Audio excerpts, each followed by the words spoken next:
Good evening and a belated happy Thanksgiving, everyone. We are live here at Edgar McNabb Field on the campus of Beechwood High School, where we will be bringing you live play-by-play action of tonight's Kentucky Class 2A Round 2 District 6 Championship game, which will feature your red-hot and 6-2 Beechwood Tigers, led by Coach Noel Rash, the greatest football coach in the state of Kentucky, and the upset-minded 4-2 Lloyd Juggernauts, led by one of Northern Kentucky's top young up-and-coming coaches in Kyle Niederman. I am Mike Murphy. I am blessed tonight to be joined by none other than the best baseball coach in Northern Kentucky, possibly Kentucky, Kevin Gray. Katie Murphy will be handling the production duties tonight, along with Brandon Van Brom and Tim Lillard, and we are the Beechwood Sports Radio Network. Kevin, first of all, thank you for filling in tonight in place of our good buddy Mark Talley. Mark is unable to join us tonight as he is traveling with family for Thanksgiving. Big shoes to fill, my friend. How are the rookie jitters so far? They're I got some jitters. There's no doubt about it. It's like replacing a legend. For even though one game, it's like a legend. I sent Mark a story of talking about Wally Pipp and Lou Gehrig today, so he's a little nervous wherever he's at. Right. Anyway, glad to have you tonight. First, before we dig into the setting up this round 2 game tonight, I thought it would behoove us to reflect on the blessings we've been given the holiday, and in particular as it applies to this school and this community. So I wanted to touch on a few of the things that I feel thankful for, and then I'm going to let you throw out a few of your own. Number one, Kevin, I am beyond thankful to be here tonight to broadcast this game. What a program. What a community. It's so much fun to watch these young men shine and to document it for prosperity. And I suspect this is going to be a great run, so I'm very thankful to be here tonight. I'm thankful for an administration with power hitters like Dr. Mike Stacy, Justin Kaiser, Sarah Schobel, Brandon Slusher, and many more who have supported this from the beginning and who continue to dream big for this community. Finally, I could go on for hours, but this is the last one I'm going to highlight. I'm blessed that the administration and the school board consistently prioritize bringing in the perfect balance of truly good people and outstanding elite coaches to lead our young men and women like Noel Rash, Eric Getz, yours truly, Kevin Gray, Keith Johnson, John Ellis, Katie Johnson, Matthew Berensmeyer, Zach Reckton, Josh Young, and on and on and on. We are blessed. You want to throw a few out there? Yeah, I definitely am thankful for the job that I have here. I mean, Beechwood family is like no other that I've ever been a part of. Amen. And I know a lot of people out there know that my family's been dealing with a lot of COVID with my parents, and I can't tell you how thankful I am to be part of this community, this school district, and I can't tell you how many people have reached out and, prayers and thoughts and prayers and everything for us. So I greatly appreciate it, and I'm thankful for all that. I'm thankful to for the nurses and the doctors that are over there working Amen. tirelessly for they don't get days off. Let's just say that. Yeah, it's true that. I'll leave it at that. But we are blessed, Kevin. Okay, so on to tonight's game, round 2. Is there anything better than postseason high school sports? No. I mean, how much fun is this potential run back to UK? How much fun is this, Kevin? This is awesome, and it seems like it's been a year since we've got to watch these guys play. But I think that what has it been, 28 days or something like that? But I know that talking to the coaches and stuff, I know they're real hungry to get back out here. And you're right. There's nothing better than postseason high school sports and just the atmosphere and right. the butterflies turn into little bigger butterflies, if you know what I mean. But it's just, that you can't have a full house here, but there's still a pretty nice show of red here for the Tigers. Yeah, I mean, actually, to that point, I mean, I think there needs to be a lot of gratefulness that these boys were able to get to this point just to be able to play. I mean, and that's one thing that, we are all very lucky that we're here. I mean, and it's it could have went the other way, Kevin. I mean, it really could have. Yeah. So we saw that with Brossart. Yeah. Folks, for those of you that may not be aware, Bishop Brossart tonight was set to host their round 2 game against district championship game 1A football versus Nicholas County, and I think around 3:30, 4 o'clock.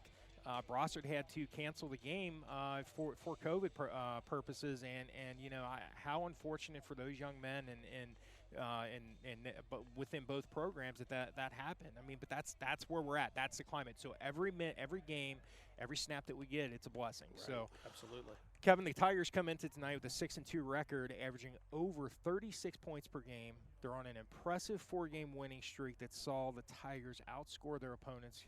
You ready for this? 198-13.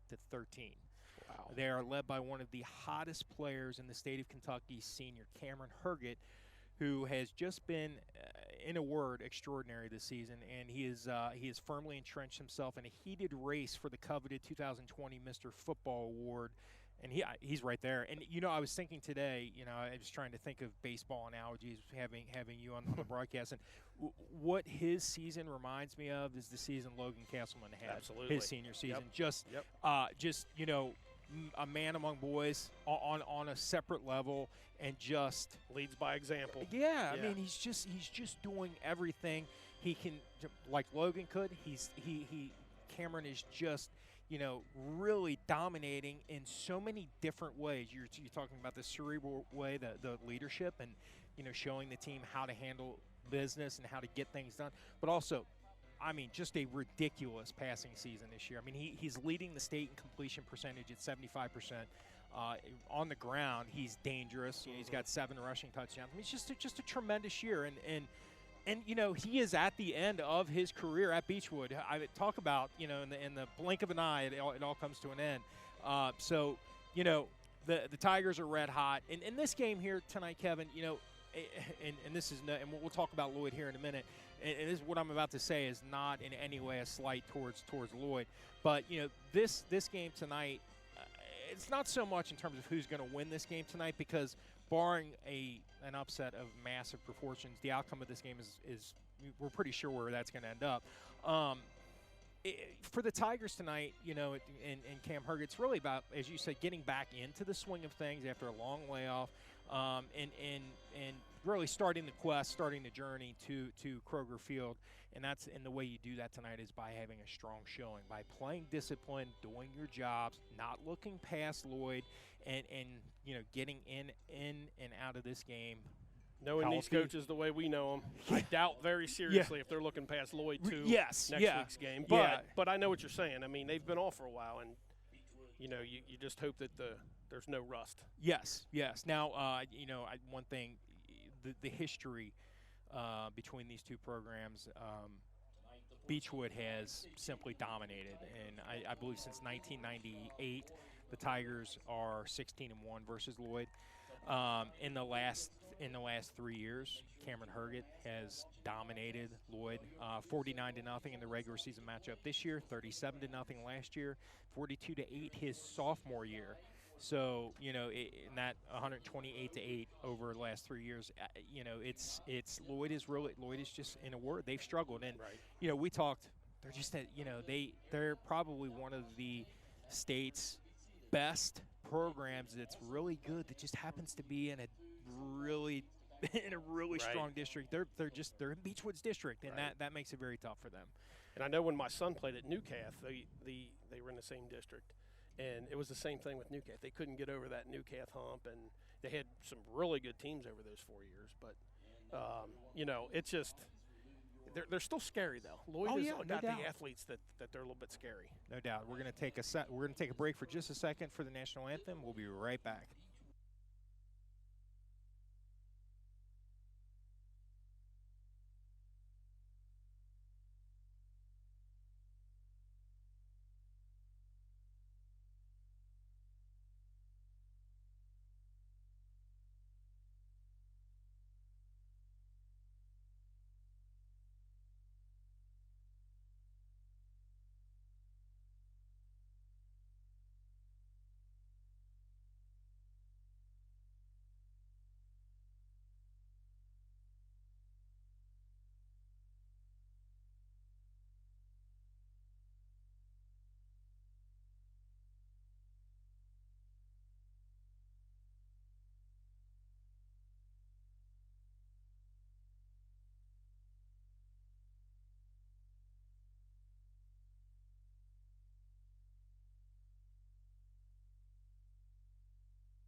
And we are back.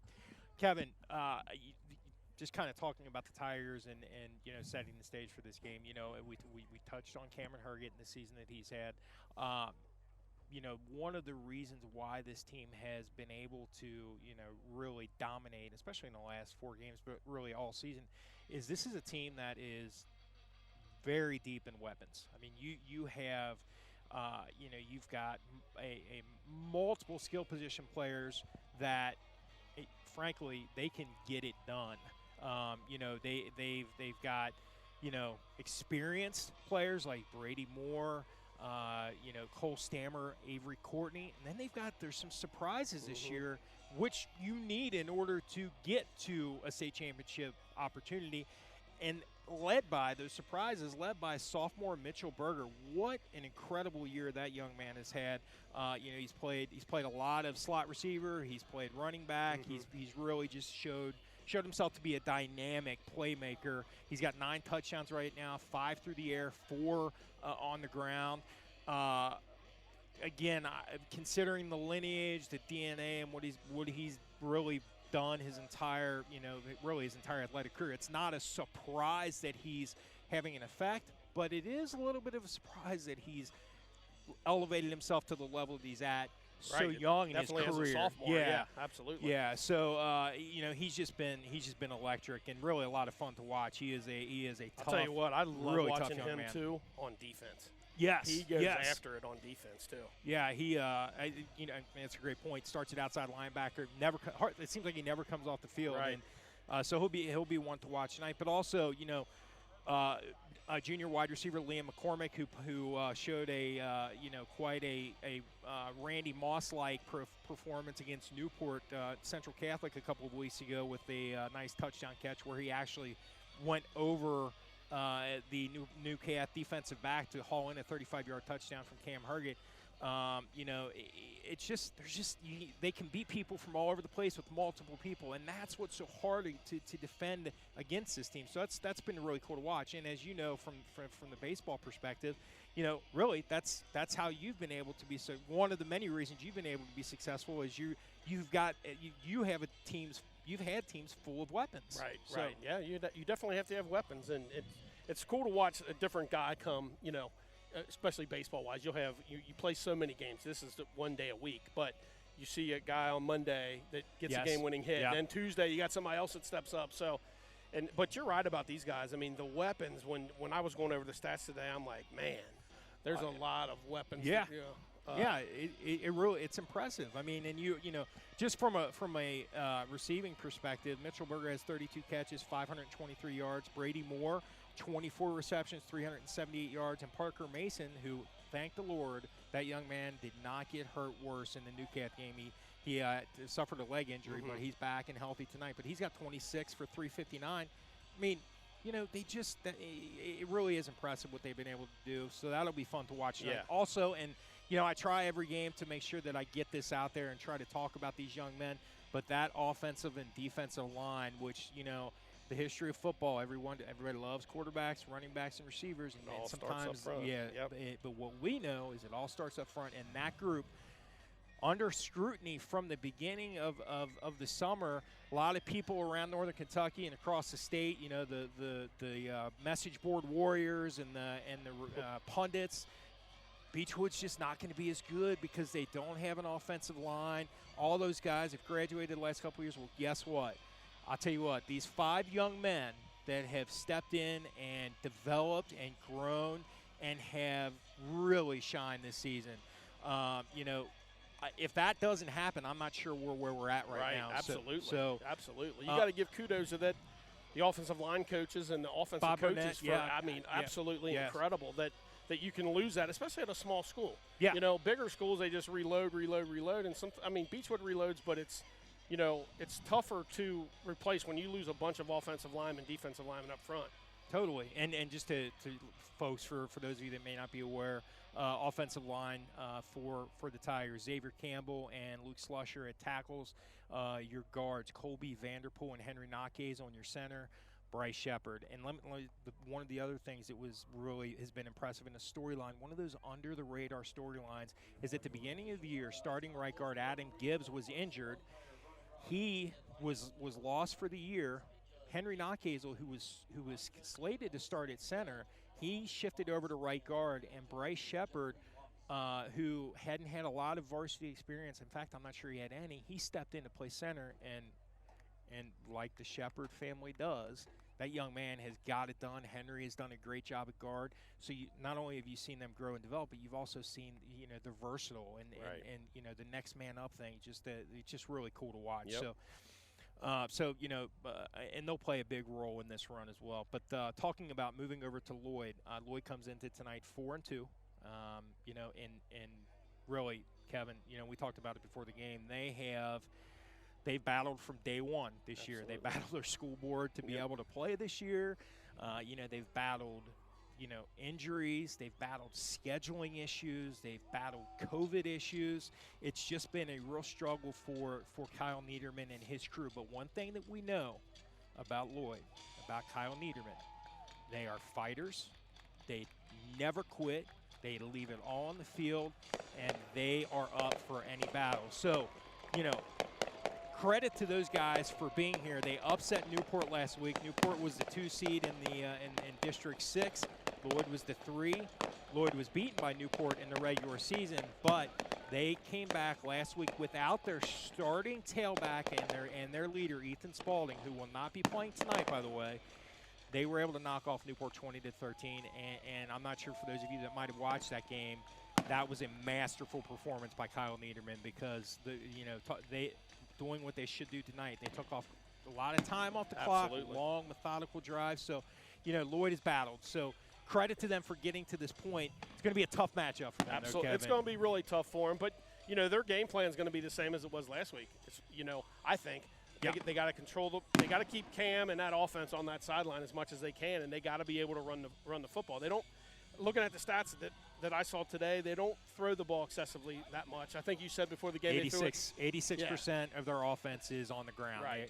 And that is, they're very strong on the ground, but it's also detrimental because as we saw in the first matchup when Beechwood won 49-0 earlier this year, if you're playing a really good defense, you better be able to loosen them up a little bit with the pass. Right. So that's the for them, they're going to have to find a way. Number one, they can't let this game get out of control in the first quarter. No. Which is what happened in the last game. Yeah.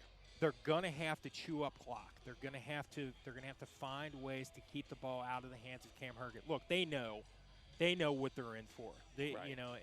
So they're going to have to, ground and pound, and that's going to be tough without Ethan Spalding, who I would say, and this year, just watching players, that teams that we played, he's definitely one of my favorite players on opposing teams this year.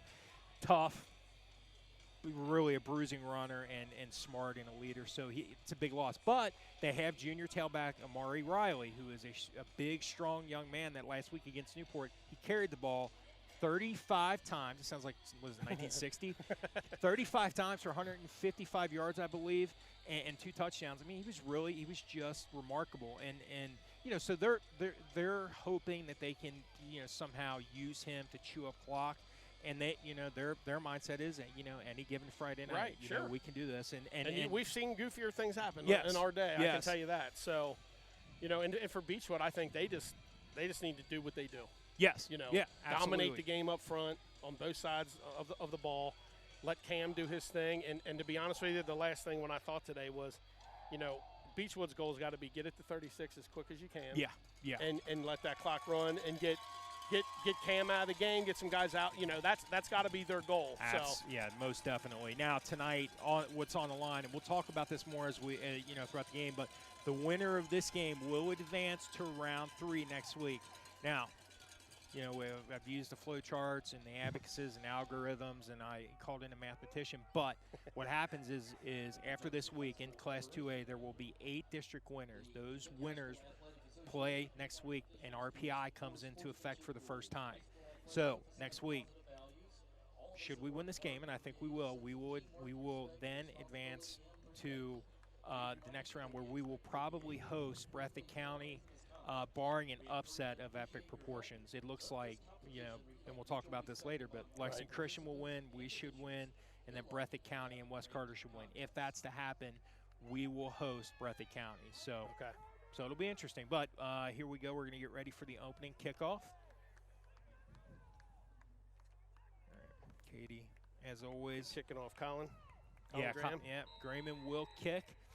It's like 3 returners standing around the 10-yard line. Colin Grayman has had just a tremendous year, 4 field goals this year, one of the top kickers in the state of Kentucky. His kick is up.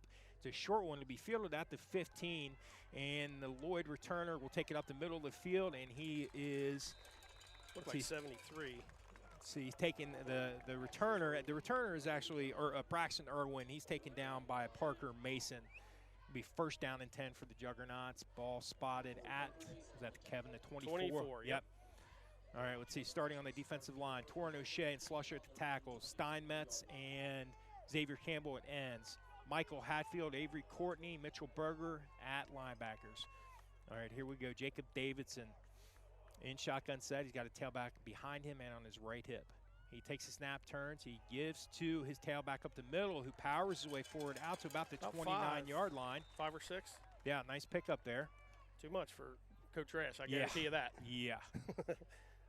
So nice play right there. I did not see who the ball carrier was, but that'll make it 2nd down and 5 for the Juggernauts.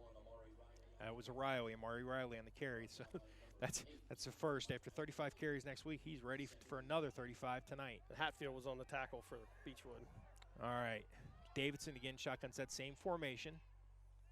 Motion from right to left. He takes a snap, turns, gives to Riley again off of right tackle. Good and job. He is gang tackled. Looks like they might give him, they're going to give him 2 yards maybe. Yeah, and, bunch of Tigers on that tackle. Yeah, Riley, a big, strong tailback. He can move a pile, so that'll make it 3rd down and 3. Looks like he picked up 1 or 2 on that play, and this is a big 3rd down here for the Juggernauts early. Again, they need to convert 3rd downs and keep the clock moving with the ball in their hands. So here we go. Davidson in shotgun set. He's got backs on his left and right hip, 2 receivers to the right. And here comes motion again to the left side. He takes a snap. He's going to follow the motion, and he is going to be swarmed under. He will not get the first down.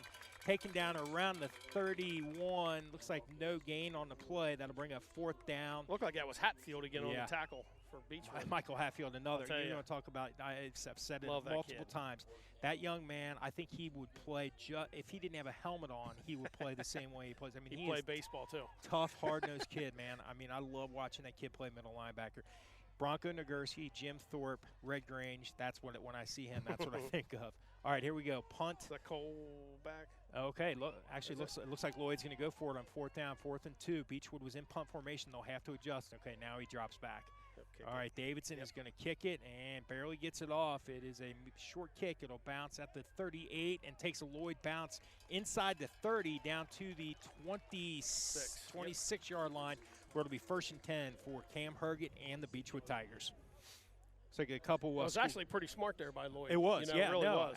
And that's what one of the things I thought was a key was what Kyle Niederman try some different things, some different looks on defense, and different special teams things. So I agree, that was smart. A couple of game updates. Ryle leads Dixie 8-6 early in the first quarter. PAT missed by Dixie. All right, Cam Herget, 1st down and 10, ball on his own 26. 2 receivers to the left, backs on his left and right hip. Here comes Parker Mason in motion, jet sweep to the right. Parker follows his blockers, and he's going to be taken down by Amari Riley.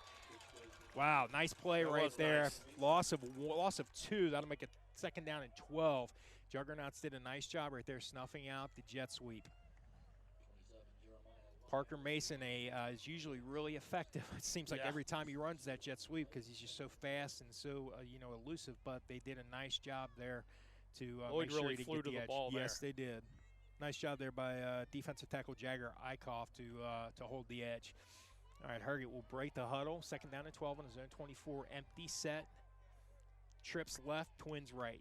Cam looks over the Lloyd defense. He takes a snap. He's a design run up the middle, and he is met at the line of scrimmage. I believe that was Jagger Eichhoff again. Loss of 1. That'll make it 3rd down. Actually, let's see. Actually, they're going to spot that.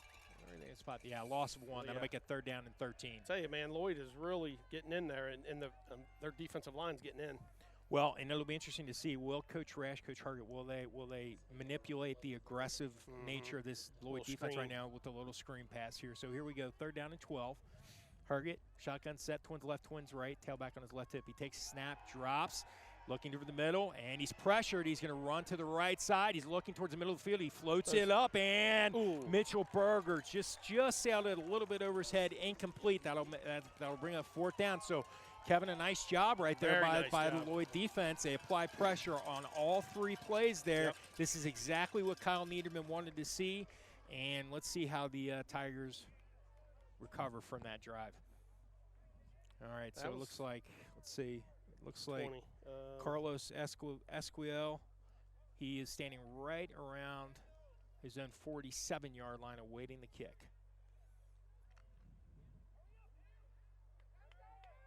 All right, Hargett awaits the punt snap.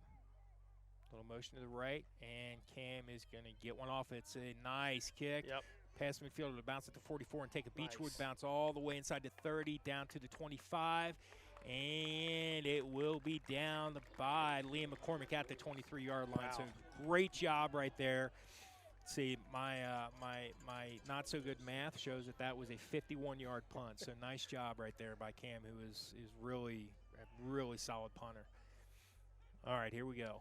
Now, Coach Niederman, at this point, what he's going to want to see is you know, the Jugs now convert that great defensive series into a great offensive series. Here we go. Jacob Davidson, talented, speedy junior quarterback for the Jugs, breaks the huddle. Single receiver to the right, 2 backs in the backfield. He takes a snap, turns, he gives to Amari Riley off right tackle. He squirms his way through to the next level and takes it down to about the 26-yard line. Pickup of 3, you think? Yeah, about 3. It'll make it 2nd down and 7. He's a big boy back there, I'll tell you that. He is. That's the, you know, he's bigger than Ethan Spalding. He's not as fast, but boy, he can apply a hit and he can move a pile.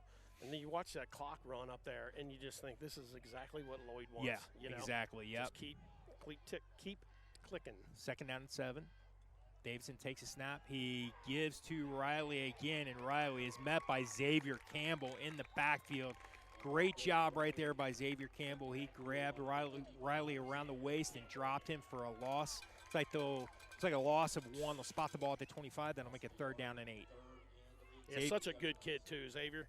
Man, he's just a good kid. He's a team player. Yep. He is a dominant rising star, and he will be fun to watch over the next couple of years. Yeah, in the next level, probably. Yeah. All right, so 3rd down and 8. Davidson, shotgun set.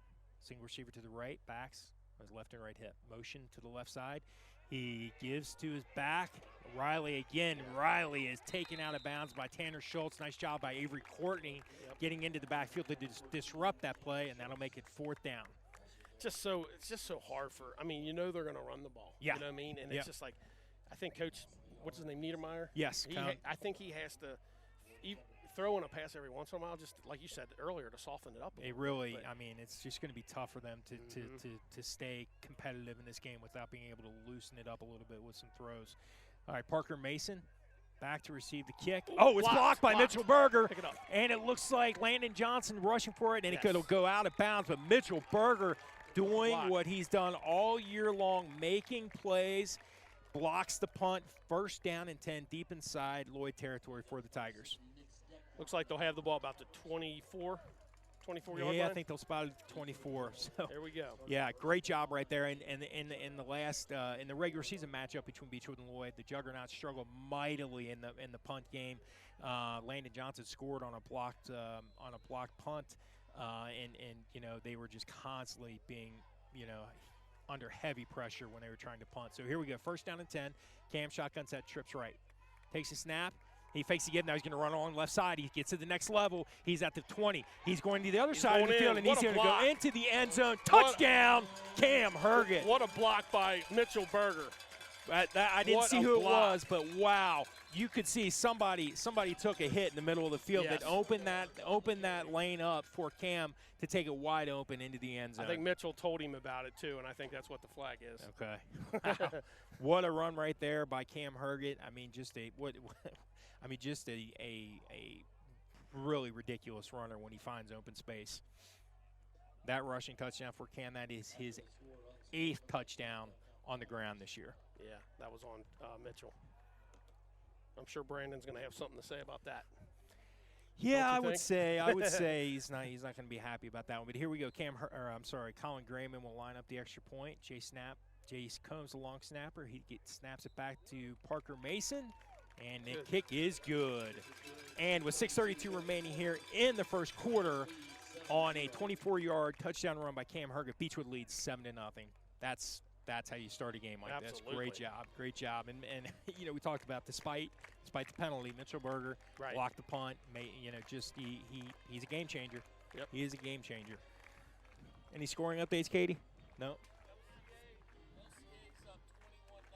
Wow. Okay. So Lexington Christian, the game of the night in Class 2A, in District 4. Number 1 seeded in the RPI, Lexington Christian, facing number 5 Somerset. Somerset led by UK signee, defending state champs, right? Somerset. Kai Sharon. Yeah. Lexington Christian up 21-0. How about that? Man. When the first time they played, I think the score was 21-20, wasn't it? Yeah. Yeah. So, yeah. Or 20. I think it was 28-21. I'm not. Yeah. Right. You're right. 20-21. The Mayfield was 21-20 over Murray.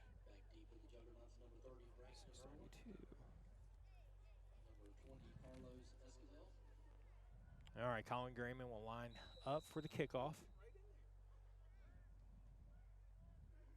Man, it looks like they kick a little pooch and yeah, I know. You know, they could run that down.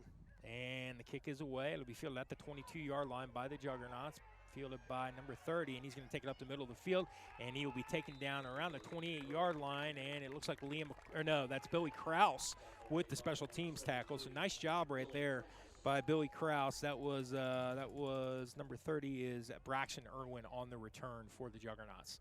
That's one thing. That's another thing too, Kevin. These special teams units for the Tigers have been unbelievable this year. But right. I mean that's standard. But I mean they just really have been great this year.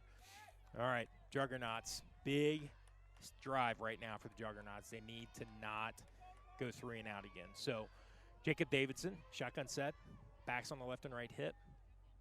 Single receiver to the right. Here comes motion again to the left side. He takes a snap. He gives to Riley off left tackle. Riley powers his way forward to the 35-yard line. He'll pick up 6. Nice carry right there by Riley, who, again, moved that pile forward. Like Michael Hatfield in on the tackle again. Hatfield having a nice start to this playoff game from his middle linebacker spot. All right, Davidson breaks the huddle. He sends Braxton Irwin, the Jugs leading receiver, to the right side.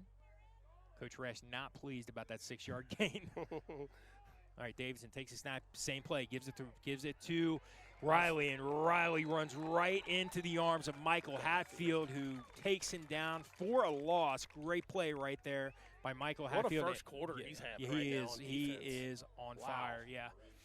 So that's a loss of 1. That'll make it 3rd down and 5. I think he might have been inspired by Coach Rash's, his demeanor on the sideline right now. Yeah, he's just. We both know Coach Rash. Any positive yardage play? Oh yeah, it's an egregious offense. Why he's the best in the business. Yes.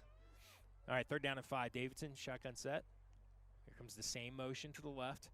He takes a snap, fakes the give. He's going to throw deep down the right side, and it's incomplete. Nice Tried to hit Braxton Irwin, but looks like Brady Moore. Yeah, it was Brady Moore with the nice defense out there.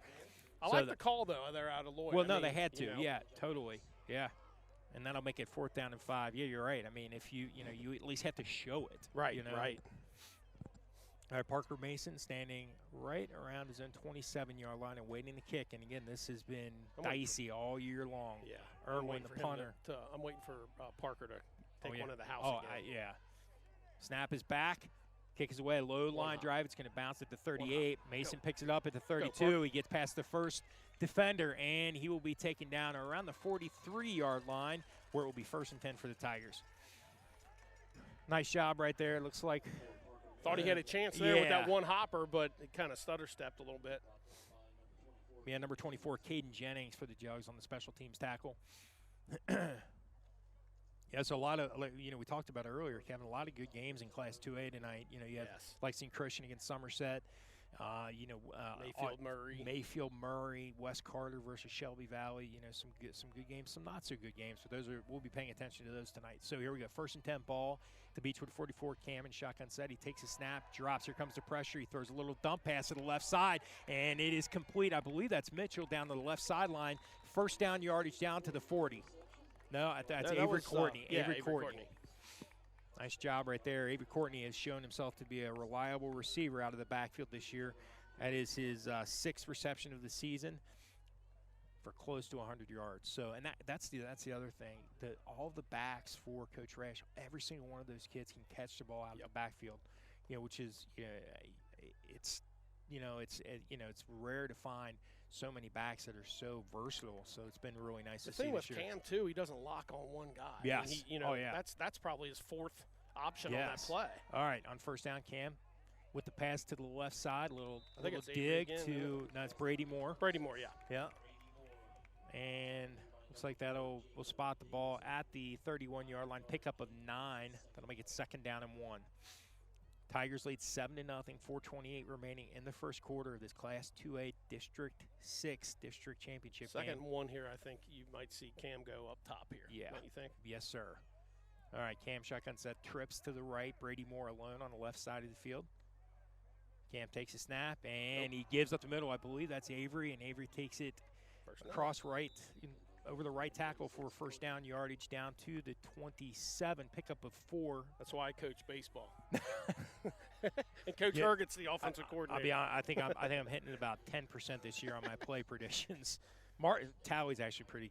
Is he? Towey's hitting about 13%, so he's not too far ahead of me. He's 13%. You're 10. I'm 0. All right, we just need to keep you under 10. Right. All right, so first down and 10 ball at the Lloyd 27-yard line. Cam breaks the huddle. Twins left. Pressure show here by Lloyd. He takes a snap, rolls to the right. Now he's going to run it up the middle. He bobs and weaves his way. He's got the left edge. He's being chased by Caden Jennings. Cam will take it down to the left sideline, inside the 15, down to the 12, 11-yard line, where it will be first down and 10 for the Tigers. Nice cut. Yeah, great job. Outside by Cam. Yeah. Let's see, they'll spot that. Where are they going to spot that? They'll spot that at the 11. Yeah, 11. So 16-yard pickup there by Cam. He's got 40 yards rushing in this first quarter. He's just so elusive, Yes. He as soon as he saw he caught Lloyd over pursuing, he cut back, then cut back again. Just a really strong runner, and I mean, great field vision when he's in that spot too. I'd hate to be on an island out there like that corner was for Lloyd. All right, first down and 10, ball at the Lloyd 11. Cam, shotgun set, Twins right. He takes a snap. Fakes the give. He's going to run up the middle, the right side, and he powers his way inside the 10 down to the 7-yard line for a pickup of 4. That'll make it 2nd down and 6. All right, we got some updates from Katie. Looks like Newport Central Catholic leading Ludlow. Is that 17-0, Katie? There's no. Okay, so 17-0. I am sure the entire NCC community is glad to see them putting points up. It was kind of a struggle there at the end of the regular season for the Thoroughbreds. And Ryle leads Dixie 16-6. All right, 2nd down and 6. Cam shotgun set, Twins left. He takes a snap, turns, gives to Avery Courtney off right tackle, and Avery powers his way forward. Might have picked up a yard, but might be no gain. Nice job right there by the Lloyd defensive front, led by big Mike Wallington at right defensive end. Actually, I think Trevor Ramey too was on that. I think 55 for. Oh yeah, Ramey. Trayvon Ramey and Mike Wallington, defensive linemen for Lloyd. They're both very talented young men, big, strong players. That's the thing with Lloyd is they really do have. They've got some really talented players. It's just they just haven't really been able to. It's that Beechwood hump that they struggle with, Right. And you feel for them because they've had winning seasons, 8 of their last 9 years, just haven't been able to get over that hump. All right, here we go, 3rd down and 6, ball spotted at the Lloyd 7, empty backfield. Cam all alone, takes a snap, drops, looks to the right side. Now he's going to run up the middle. Great block there. He's going to get around down, powers inside the 5, down to the 3-yard line, but there is a flag there. I think they're going to call a hold. Not sure who that was, but you could see there might have been a little bit of grabbing there. When he made his cut, it looked like they threw the flag right away. All right, so the hold is called. They're going to back the Tigers up. You know, again, to give Coach Niederman and the Juggernauts credit, 7-0. You know, they're doing a good defensive line's playing strong. Yep. You know, that was good coverage on that play right there. Cam looked downfield, didn't see anything he liked, which caused kind of, you know, a little bit of a hesitation, which caused that play. So, you know, Juggernauts having a nice first quarter, all things considered. But here we go, 3rd down and 21, ball at the 22. Cam breaks the huddle. He sends Berger, Moore, and Mason to the left side. McCormick to the right. Tailback on his left hip. Takes a snap, drops, looking to his left. Now he's looking to his right. Good protection, and there's another flag. Cam's going to roll to his left. He's going to throw down the left sideline, and oh my gosh, is that caught? No, I think they're going to call that incomplete. Yeah. Wow, I thought that was a. Well, he caught it. Okay. But let's see. Another holding call. Yeah, they're. It was a nice catch. Well, I wish we had a cameraman down there. I would have loved to have seen that. I mean, he only needs 1 foot in. Yeah. So, I mean, it looked like we're pretty far away from it, but it was a real nice catch. That was Brady Moore, I think, wasn't it, that caught that? So we're going to be backed up even further. Wow. So the ball will be spotted right at the 40-yard line. Third and 39. Man, 3rd and Paducah. Here we go. And this is this Lloyd defense. This is giving them a little bit of momentum, a little bit of fire, behind them. So it'll be interesting to see how they defend this 3rd and 39. Well, yeah. I mean, Coach Niederman. I think, one of the things that he wanted to do tonight was make sure that they were putting a few more defensive backs so they didn't get completely shredded by Cam, and I think that's made a little bit of a difference here. So here we go, 3rd down and 39. Target, shotgun set. He takes a snap. He's looking. He's going to throw deep down the middle of the field. Parker Mason. Oh, what a catch. He caught it. I think he did. Did he? Yes, pass is caught. Wow, yes. What a catch. What a Parker catch. Mason in between 2 defenders.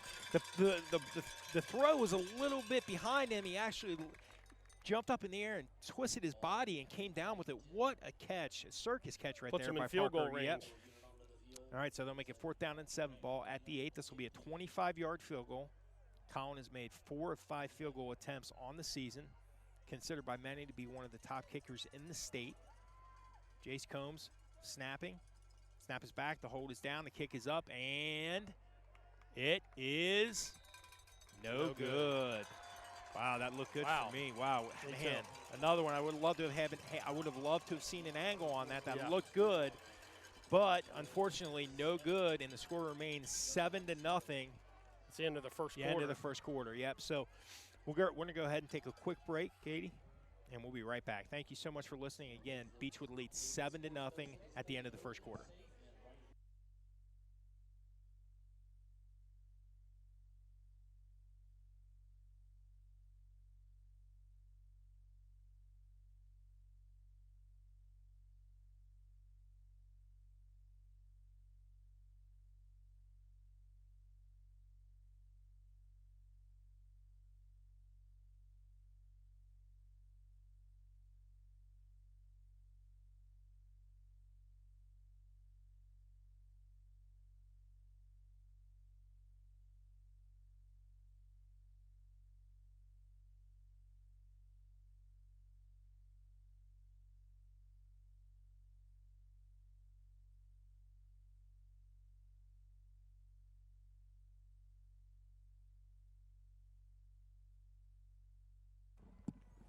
And we are back here at Beechwood High School, where Beechwood leads 7-0 at the beginning of the second quarter. So, Kevin, what do you think? First quarter, you think Tigers might be a little bit kicking some cobwebs out? Yeah, I think so. I mean, a couple holding calls, you haven't really seen that much this year. Yeah. It looked like a couple passes. The timing might be a little bit. I mean, you can practice all you want, but that game situations is where it's at. All right, here we go. 1st down and 10. For the Juggernauts. Tanner Jackson in at left defensive end. Davidson, shotgun set, motion to the left side. He takes a snap, turns, gives to Amari Riley off left tackle, and Riley is swarmed by the Tigers defense. Looks like they're going to Let's see. All right, looks like the 3-yard loss. That'll make it second down and 13. Ball will be spotted. I noticed at on the that play 18-yard line. when Lloyd goes in motion, it seems like they run the ball that way every Yes. time, and Beechwood's Yeah. starting to shift Yep. that way. All right, Jacob Davidson, junior quarterback for the Jugs, breaks the second down huddle, second down and 12. Single receiver Braxton Irwin on the right side of the field. He takes a snap. He's going to roll to his right. He's going to try to run it, but he is not well. Ooh, He kind of squeaks through and powers his way forward down to the 26-yard line for a pickup of 9. Nice carry right there by Davidson. Looked like they had him stopped, and Yeah. then he just kept going for about 5 more yards. Davidson, a really strong runner. You know, I think, you know, if he's able to, over the next year, you know, develop his passing skills, and if the Jugs as a whole, and he will be a really dangerous senior next year. All right, third down and 4. Ball at the Lloyd 26. Davidson backs on his left and right hip. Looks over the Tiger defense. Looks like some confusion on the defensive line. You could see that, Kevin. Yep. You could see some confusion on the shift there. It looked like defensive end shifted one way and the other 3 linemen shifted the other way. So, and then trying to correct, cause the offsides there. So encroachment, that'll make it third down and 9. Ball will be moved back to. That was first down. First down. That was on all sides Beechwood. Okay. Yeah. Yep, It looked like Tanner Yep. jumped on that left end. All right, Davidson. Shotgun set. Takes a snap, gives to Riley up the middle, and Riley powers his way forward, runs into the arms of Henry Knockhazel, defensive tackle, and he'll pick up 1 or 2. I think they're going to give him about a yard and a half. That'll make it second down and 8. Yeah, second and 8. All right, Davidson breaks the second down huddle. 9:57 remaining. Tigers lead 7-0. Round 2 action. Davidson looks at Braxton Irwin, takes a snap, fakes the give. He's going to run to the left side, and he will power his way forward for another decent pickup. Not that was great, a good job by Tanner Schultz. Yeah, forced him back inside. Takes it down to the 37, a 4-yard pickup, and that'll make it third and 4, I think. Looks a little more third and 5. Maybe, yeah. Yeah, good contain there, but again, Davidson a strong runner. You know, I mean, Lloyd keeps putting themselves in good third downs. Yeah. You know, 3rd and 4, on 3rd and schedule, 3. Right. They just have to convert. All right, third down and 4, ball at the 37. Davidson takes a snap. He's rolling to the right behind Riley. He's going to cut it up the middle. He finds room. Powers forward. Ball is fumbled. There's a fight for it. It looks like Mitchell Berger might have come up with it. Let's see. Let's see where this is at. And Mitchell came out with it. Let's see if the referees are discussing it. Davidson, look. What? Oh, wow. Again, we're not blessed with the gift of instant replay, but it looked like Beechwood recovered that fumble. I don't know how a guy can come out of a pile with the ball and they give it to. I'll tell you what, Wow. I would not want to be in the bottom of a pile with Mitchell Berger on the bottom. I'll tell you right now. So No. I'm not surprised he came out of there with that, but interesting call right there. So that'll be first down and 10 for the Jugs on the Davidson run. Wow, interesting call there, Kevin. Yeah. Okay, Davidson, shotgun set. Takes a snap, gives to Amari Riley off right tackle, and Riley might have picked up a yard or two. A little extra action there at the end. All right, Riley picks up a yard. That'll make it second down and 9. Artie Steinmetz jersey's pulled all the way up under his shoulder pads on. Yeah, you know. Right in front of the guy. Yeah. I understand, you know, when it's, when it's in the middle and you can't really see, but when it's right in front of you, you got to call it. And that was right in front of the white hat. All right, here we go. Second down and 9, ball at the Lloyd 47. Davidson takes a snap. He fakes the give. He's going to run around the left side, Nice and job. he runs. I'm not sure who that was, but goodness, I think it was Avery 26, Courtney. Yeah, yeah. Avery Courtney. And no gain on the play, maybe a yard. That was Yeah, a no really gain. nice play Yeah. by Avery. Avery, I will tell you, Avery has been has done a really nice job at outside linebacker this year. Has really emerged as a really talented weapon both ways. Third down and 9, ball spotted at the 47. Couple scoring updates. How about this one? Highland 7, Covcath 7. Katie, how much time in that game? second quarter. Wow. Mercy, Fort Thomas. Got a happy Fort Thomas after a rough couple of weeks. All right, here we go. 3rd down and 9. Davidson shotgun set, twins left, twins right. We haven't seen this formation yet. He takes a snap, drops. Now he's going to run. He's going to take it up the middle. He's across midfield, and he powers his way down to about the 47, where he is stonewalled by the Tigers defense. That was Avery Courtney again, yeah. I think. Won't be enough for first down, but see, I think it's going to be 4th and 2. Yeah, they're definitely going for yeah. this. It's a big play right here for the Jugs, but an even bigger play for the Tigers defense. Coach, you got to give the Juggernauts credit on offense because Davidson and Riley are really running strong. Yes, they are. Once they get into that second level, and like they're we've really talked moving about the a pile. couple times, the clock's just ticking and Yeah. ticking and ticking. I mean, we got under 7 minutes to go. I know this is it's a surprise. It's a surprise. Here we go. 4th down and 2. Davidson will be in shotgun, so that's kind of surprising. So they do the hard count. He takes a snap. He gives to Riley up the middle. Riley's got room. He gets to the next level. Takes it all the way down inside the 35, down to the 32-yard line. Wow, pickup. It looks like a 14-yard pickup there on 4th and 2. Looked like they spread them out. Yeah. You know what I mean, on that Yeah. one.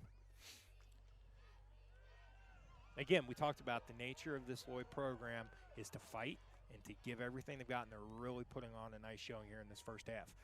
All right, 1st down and 10, ball at the 32. Davidson, shotgun set. He takes a snap. He gives to Riley off right tackle. Riley cuts up the middle. He's at the next level. Ooh. And if not for a shoestring tackle, Kevin, he might have broke that one. Michael Hatfield on the tackle. Takes it down to the 20, a 12-yard pickup, so 26 yards on back-to-back carries by Amari Riley.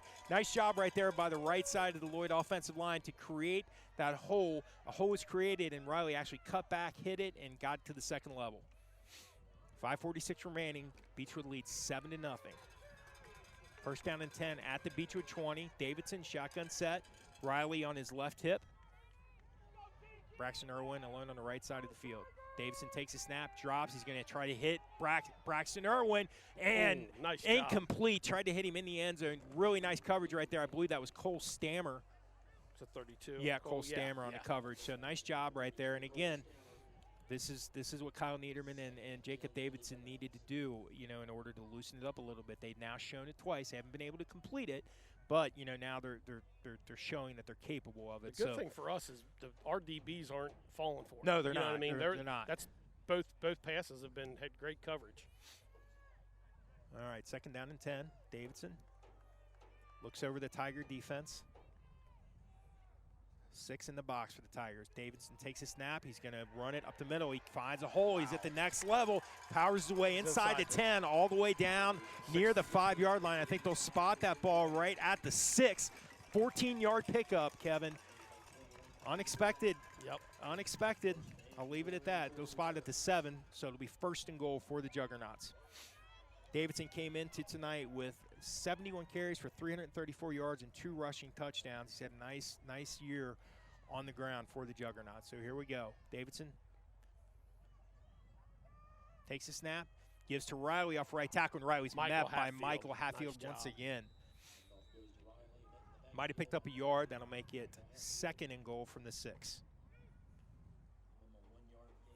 A couple other scoring updates. Lexington Christian 21-7, which we knew. 28-7. Highlands 7-7. Newport Central Catholic 31-0 at the half, and Ryle 16-13 over Dixie. All right, 2nd down and goal. Ball spotted at the 6. Davidson alone in the backfield. Interesting formation here. He takes a snap. He's going to run off right tackle. He powers his way to about the 4 or 5. Yeah, they'll give it to the 4. Pickup of 2. Nice job right there by the left side of the Tigers defense, led by Artie Steinmetz. That'll make it 3rd and goal. Ball spotted at the 4. It's a big play for Lloyd right here, Coach. That's just 2-down territory. I can almost guarantee it for Lloyd.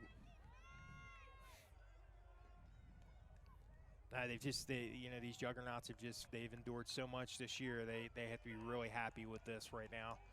All right, Davidson in shotgun set, single receiver Braxton Irwin, all alone on the right side of the field. Motion to the left side. There they go that way. He takes a snap. He gets to Amari Riley off right tackle, and Riley powers his way down to the inside the 3. Not sure if they'll give him all the way to the 2, but about a pickup of a yard and a half. That'll make it 4th and goal. Let's see where they spot this, Kevin. Looks like about the yeah, they're going to spot it at the 3. Wow. Looks like it might be in the middle of the maybe 2.5. Yeah. Can't quite 4th see down. it. But big play right here. 4th down and goal. Lloyd trailing 7-0. Kentucky Class 2A District 6 championship game. Davidson shotgun set. Looks over the Tiger defense. And looks like we're going to have a timeout called here by Beechwood. Yeah. Wow. Yeah, mercy. This is, again, a really, really strong showing here by Lloyd early in this game. But, I do think that it's, in terms of the Tigers, Coach, I think it's some rust, some cobwebs. But, got to get over it pretty quickly here. You're right. Absolutely. Amari Riley, the junior tailback, who had 35 for 155 last week against Newport in their upset win. On this drive that has gotten them, to the 2-yard line, he's had 40 yards on consecutive carries, and then Davidson with the 2 big carries. So they're gashing the Tigers' defense right now. I'm trying to think, where did their drive start? Was it like the 20, 25 maybe? Yeah, I mean, this is a heck of a drive. It is. Well, really is. And this is one of the things I saw last week is their game-winning drive, and then the drive to end the game where they ran the clock out. They were really impressive, masterful drives. I mean, if I'm Coach Kyle Niederman, I am just ecstatic at the way they played last week, and now they're doing the exact same thing. So credit to this offensive line, credit to Amari Riley and Jacob Davidson, because it's not easy to do this to Beechwood. I mean, this is huge. This is a big if play. If we stop them here, that could deflate them. Yeah. All right, so same formation. Davidson shotgun set. Amari Riley on his left hip. Davidson looks over the Tiger defense, and Coach Kyle Niederman will call a timeout. I think Niederman and Jacob Davidson both saw something they didn't like, and they want to talk about it before they actually run the play. Because, again, huge play, biggest play of the year for Lloyd right here. Absolutely. And it looked like they were trying to hard count. To me, maybe not, but just maybe to get that close halfway to the goal line. So, Kevin, just looking at talking about some of these games tonight, District 1, Murray travels to Mayfield. Mayfield 7-1 on a 7-game winning streak, but Mayfield barely beat Murray 21-20 in overtime on October 23rd. Oh, actually, and Katie just showed me it looks like no score early in that game, midway through the first quarter. So I will say this.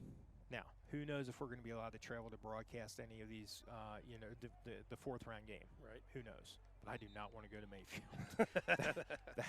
Unless they can move the Moonlight Barbecue to Mayfield, I'm not interested in going back there. So go Murray. All right, here we go. 4th down and 2. Davidson shotgun set. Wait a minute. What's going on here? Okay.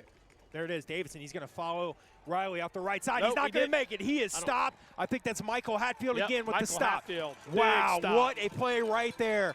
What a play right there by Michael Hatfield to stop Jacob Davidson on a 4th down and goal at the 1-yard line. Big time play by Michael Hatfield, who's had a tremendous first half of football for Coach Rash and these Tigers. He really has. Yeah. I mean, what a half. Yeah. Wow, big play. That's a huge play. Yeah. He's just grown so much as a player this year. He suffered that high ankle sprain early in the year, and it was kind of dicey on whether when he'd be able to come back. But man, he has just really gotten better and better every week. Anyway, here we go. Cam under center, takes a snap, gonna go off right tackle, and he takes it out to about the 3 or 4 yard line. Gives him some room to work now. Yep. They'll spot that at the 4 yard line. So nice job there by Cam, and nice job by, I believe that's Henry Knockazel at right guard. Yeah, Henry Knockazel and Bryce Shepard doing a nice job clearing the way there. Somebody's down for Beechwood. Looks like, is that Mitchell? Yep. All right, so Mitchell down. We don't need that. Yeah, it looks like it might be a cramp, but man, what a play right there by Michael Hatfield and the Tiger defense. Because I mean, it's 7-7. It's a completely different game. You know, so great job right there by our defense.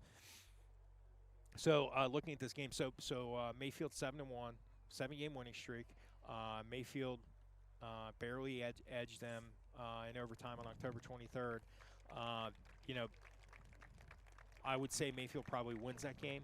Murray probably does keep it close. Just tradition-wise, you'd have to pick Mayfield. Yeah. District 2, Owensboro Catholic, number 11 in the RPI, travels to Hancock County, number 6. That game, another close one in the regular season. Hancock edged Owensboro Catholic 30-29 on October 16th. I as much as I want it, it's tough. That's a tough one. I'm going to say Hancock County, but I'd see that going either way. Mm-hmm. All right, 2nd down and 7. Cam under center. Takes a snap, turns. He gives off left guard to, I think that's Avery Courtney, who runs it up the middle and takes it down around the 15-yard line. I think they'll spot it at the 14 for a pickup of 10. That'll make it 1st down and 10. So nice job right there. Really nice job by Colby Vanderpool and Bryce Shepard again to clear the way for that run. Courtney looked like a missile shot. Yeah, he did. I was just going to say he hit that hole hard. Ball spotted at the 13, actually. 1st down and 10. Cam's going to go under center, I formation. Twins right. 2:05 remaining.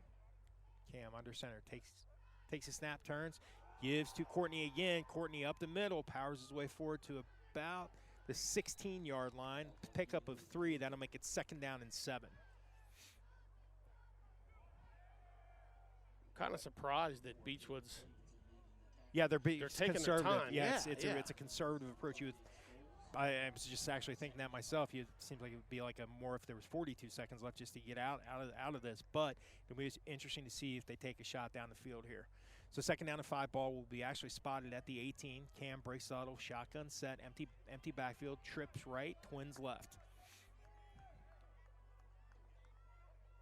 He takes a snap, drops, design run. He's running up the middle. He's got the edge. He's at the 25, powers his way down past the 30 to the 34-yard line. Timeout. 1st down, 16-yard pickup by Cam. They got 2 timeouts left? Yep. Cam is close to 60 yards rushing in this 1st half. So here we go. Cam and shotgun set, ball at the 34. Twins left, Twins right. Come on. Tailback on his left hip. 1:02 remaining. He takes a snap, drops. Here comes the pressure, and he rolls out of it. He dumps it past to Cole Stammer at the 32. Stammer gets the block. Nice job right there by Brady Moore. Stammer down the left sideline, 15. over midfield, and a late hit called on Lloyd. Unsportsmanlike will give the Tigers 15 more yards. Great job right there. Really solid effort by Cam Herget. That was Brady Moore. Yeah, just a fantastic block right there by Brady. Again, showing the versatility that all these skill position players have. They can catch, they can run, they can block. They're smart, and that's why we're 6-2, primed to make a run. So looks like they're going to spot that ball. Let's see. I think the penalty was at the 40, so we should be down to about the 30 yard line. Spotted at the 30, yeah. 52 seconds. Yeah, and that is exactly what Coach Niederman did not want to see. You are 2 yards away from tying this game up potentially.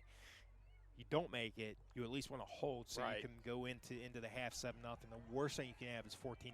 But here we go. 1st down 10, ball at the 30-yard line of Lloyd. Cam takes a shotgun snap. He's looking to his right. Great protection. Go. He's looking for a receiver. Now he's going to roll to his left.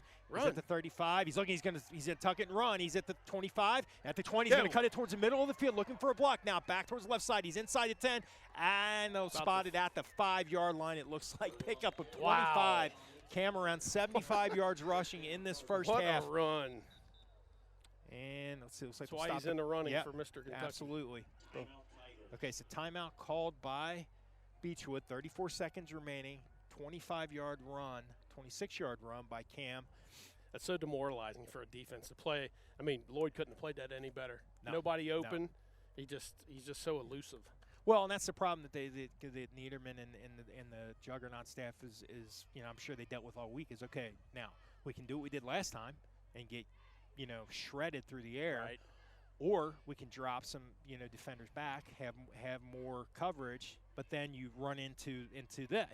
You run into creating more room for Cam to run wild. What a great run. So that makes it 1st and goal. Ball will be spotted at the 4. 34 seconds remaining. 7-0 Beechwood. Class 2A. Still got a District 6 timeout, championship too. game. One timeout.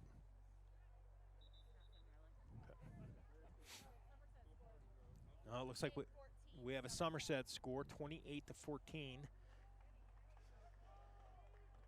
All right, the Tigers trot back onto the field. 34 seconds remaining. All right, Cam and shotgun set. Courtney on his right hip, trips right. Single receiver Brady Moore to the left. Watch for a little dump to Avery. Here we go. Cam's going to run around the left side. He's going to get in easily for another rushing touchdown. His 9th of the year, and that'll make it 13-0 Beechwood Tigers. Great job right there. Great play call. Why stop what's working? Keep running him until they can stop it. Absolutely. Great block. Great block on the left side of the field. Not sure who were the blockers there, but that was an obvious touchdown as soon as he turned to the left with the ball. All right, here we go at the extra point. Jace Combs, sophomore long snapper. Snap is back, the hold is down, the kick is up, and it is good, and that'll make it 14-0 Beechwood Tigers. 30 seconds remaining in this first half. Again, Jace Combs with the he does with a the really snap. good job. Great job. Yeah. He's been doing a great job all year with that. And in fact, I don't remember a bad snap all year. And the thing is, he's a sophomore, so that's great to see. And Parker Mason has done a phenomenal job holding all year long. So again, and special teams makes all the difference in the world. You have to have a strong special teams game in order to make a run at a state championship, and the Tigers special teams unit has shined all season long. So taking a look at these games again. So we last talked about the Owensboro County, Hancock County, which we could go see going either way. Flip a coin on that one. Yeah, I think Hancock comes out just because they're at home, and they've been playing better than Owensboro Catholic. But District 3, this is kind of the snoozer of the night. Metcalfe County, ranked number 14, travels to play number 17, Edmondson County. Edmondson did edge Metcalfe 23-21 at home on September 18th, but Metcalfe is on a 4-game winning streak. So I'm saying Metcalfe in that game just because they're on that winning streak. Right. And so, so here we go with the kickoff. 30 seconds remaining. And as you said, Coach Niederman and his sidelines, they have to be very discouraged right now. Grayman, short line drive kick, and that will go out of bounds. Yep. Rarely do you see that from Colin Grayman, but with 30 seconds remaining, it's probably not going to matter too much because, again, you have a pretty monotone offense by Lloyd, which it's going to be hard to cover 65 yards in 30 seconds. The way he kicked it, it almost makes you think he was it told to do it, Yeah.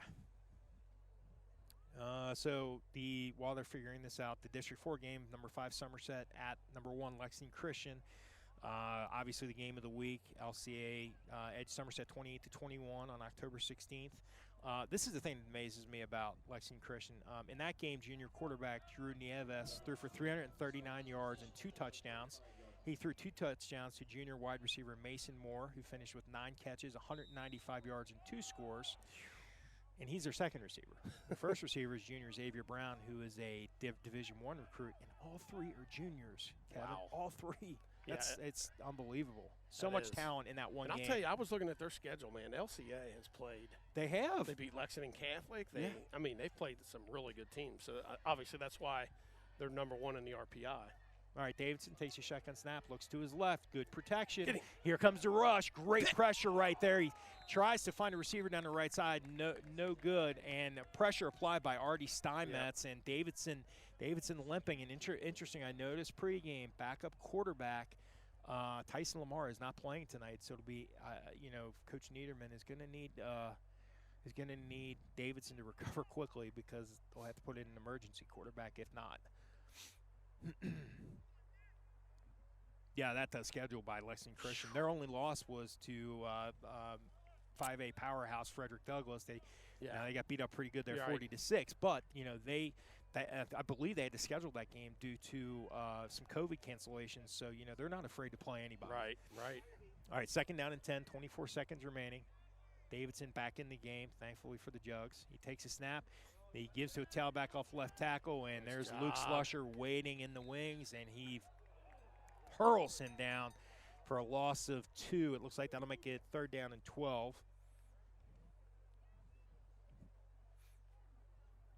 Clock continues to run, and I believe that will do it for the – okay.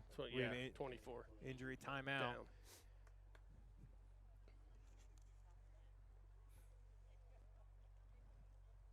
Also in that game, so Somerset, let's see. So Somerset has lost 2 of their last 3, including that loss to Lexington Christian, and probably one of the most shocking results of the year. They lost 48-21 at home to Corbin on October 30th. Now in that game, Kai Sharon, the senior superstar and UK signee, he did not play, which kind of helps explain that score a little bit more. But still, that was a shocker. So, Somerset, they've got a really talented roster too. So that game has just got so much talent. There's a lot of Division I talent in that game. So as I was saying, if we would not have been playing this game tonight, I would have traveled to watch that game myself. If I could have, I probably would have had to go over a fence or something to watch that. But that was I thought Lexington Christian would win that game, but it looks like Somerset they're going to make it interesting at least. All right, the Tigers will trot back onto the field, and that will do it for the half. So at the half, your Beechwood Tigers, behind a red-hot Cam Hergen on the ground, they lead 14-0 over Lloyd in this District 6 2A championship game. The winner of this game will advance to round 3. So a lot on the line, and the Tigers, rusty. We said that, but they were put on their heels. But they had a goal line stand to prevent Lloyd from tying the game up, and then they answered that by scoring a touchdown quickly. Actually 98-yard drive. So that's how that in that moment. Although I'm sure Coach Rash, he's emotional and I'm sure he was not pleased at the drive there by Lloyd, but I'm sure in that moment that's exactly what he wanted to see, and that's what those boys wanted. That I think we will see a much better. First half combined with that touchdown and the paint peeler discussion that they're going to have in the locker room right now. I'm sure the second half is going to be a completely different story. Absolutely, yeah. I think the rust is off, and that stop that we had, and then the 98-yard drive. Yes, is definitely woke up. Woke them up a little bit. Taking a look at some of these other games tonight, and then we'll look at some scores and take a break. In District 5, Carroll County travels to Walton Verona. That game could get interesting. You would think at first I thought definitely Walton on that one, but Carroll County is on a 5-game winning streak. Walton has lost 2 of their last 4. Walton Verona defeated Carroll County 14-6 on October 2nd. Walton's got an impressive tailback, Jacob Gaines, who in that matchup against Carroll County, he rushed for 162 yards and a touchdown. But Carroll County has an even better tailback. They have a senior running back, Kyle Gunther, who's rushed for close to 1,200 yards and 19 touchdowns this year. Kind of says to me Carroll County might take this one, but I think that'll be close. That's going to be a good one. Yeah. Katie, I don't think we've seen a score on that one. Yeah, Katie, can you check Walton Verona and see if there's anything on? Okay. Katie's working furiously. She has 3 phones, Raven and a horse with a rider on it. She's going to send out to Walton for that score. But let's see, District 7. This one interesting. I'm not sure I'm sure you looked at some of this today when you were preparing, but District 7, that includes Breathitt, Middlesboro, Leslie County. What is it? Walton 27-0. Okay, so I was very wrong on that one. So kudos to Walton Verona. They're putting it on Carroll County right now. So but anyway, back to District 7. District 7 with is Leslie County at Breathitt County. Now, that entire district has been ravaged by COVID cancellations and COVID issues. So it's been a tough road to hoe for all those teams down there. Leslie County was able to get into this game because of, I believe, Middlesboro had to back out and cancel their season because of COVID issues. So Leslie County's 2-4 versus a 5-1 Breathitt. They did not play in the regular season. They had a game scheduled on October 23rd that was canceled due to COVID. Breathitt, the stronger team, they're led by a really, and we need to pay attention to this score too. Katie, can you look for Breathitt County? Thank you. She loves looking for scores, by the way. Very passionate about scores, especially downstate scores. So Breathitt, led by, and this, again, a name to remember for next week, Breathitt is led by junior quarterback Jalen Turner. He really athletic, strong quarterback that can throw and run. He has 11 touchdown passes and 5 rushing touchdowns this year. Leslie's got a good tailback, a senior tailback, Trent Asher, who's got 9 rushing touchdowns, but he's all they've got. So they're kind of in the same situation as Lloyd, where you see this a lot with some of the mountain teams: run the ball, run the ball, right. run the ball, run the ball, and they struggle with passing the ball. But but they did have Tim Couch at one time. And then one of the other interesting game in Class 2A, number 10 Shelby Valley travels to number 2 West Carter. Before we talk about that game, let's back up for a second and talk about the RPI. So there's been a lot of discussion, Kevin, about, is the RPI a good thing? Is it a bad thing? The traditionalists hate it. Some of the supporters, will say you gotta have the better teams. There has to be a way to quantify who's better. You have to look at the schedule. You have to be able to find how to measure that. And you also have to give the better team should have an advantage in the playoffs. So stop flip-flopping, and let's have the top-ranked teams they host. So it's a battle that'll go on for the next couple of years until people just get used to it. But week 9, as you know, there were cancellations, all over Kentucky because of COVID. That's when this most recent spike really started, becoming prevalent. None of the top 9 teams in Class 2A played. When I went to bed on that Friday night, Beechwood was at number 2. I hadn't looked at it, because it updates frequently depending on scores across the state. Beechwood was number 2. Mayfield was number 3. West Carter was number 4. So I'm thinking, okay. Right. First, as I'm always thinking, I do not want to go to Mayfield, and I don't want, no one wants to go play Mayfield, both for that. Highlands 14, Covcap 10. Holy moly. Okay. Ooh. So a scoring update before we continue on my rant about Mayfield. 14-10, Highlands, upset-minded Highlands over Covington Catholic. Is that at half? No, it's 7:26 in the third quarter. Holy moly, 7:26 left to go in the third quarter. Highlands 14-10. That would, Kevin, that is what you would qualify as a massive upset if that were to occur.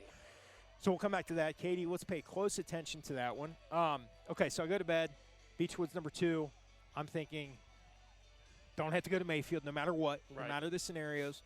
We're going to host all the way through round 4. Dream scenario. Things went perfectly, and then you woke up. Log on, look at the RPI, and we dropped the 4. I'm like, Wait a minute. What? Hold on. What happened? So West Carter jumps from 4 to 2.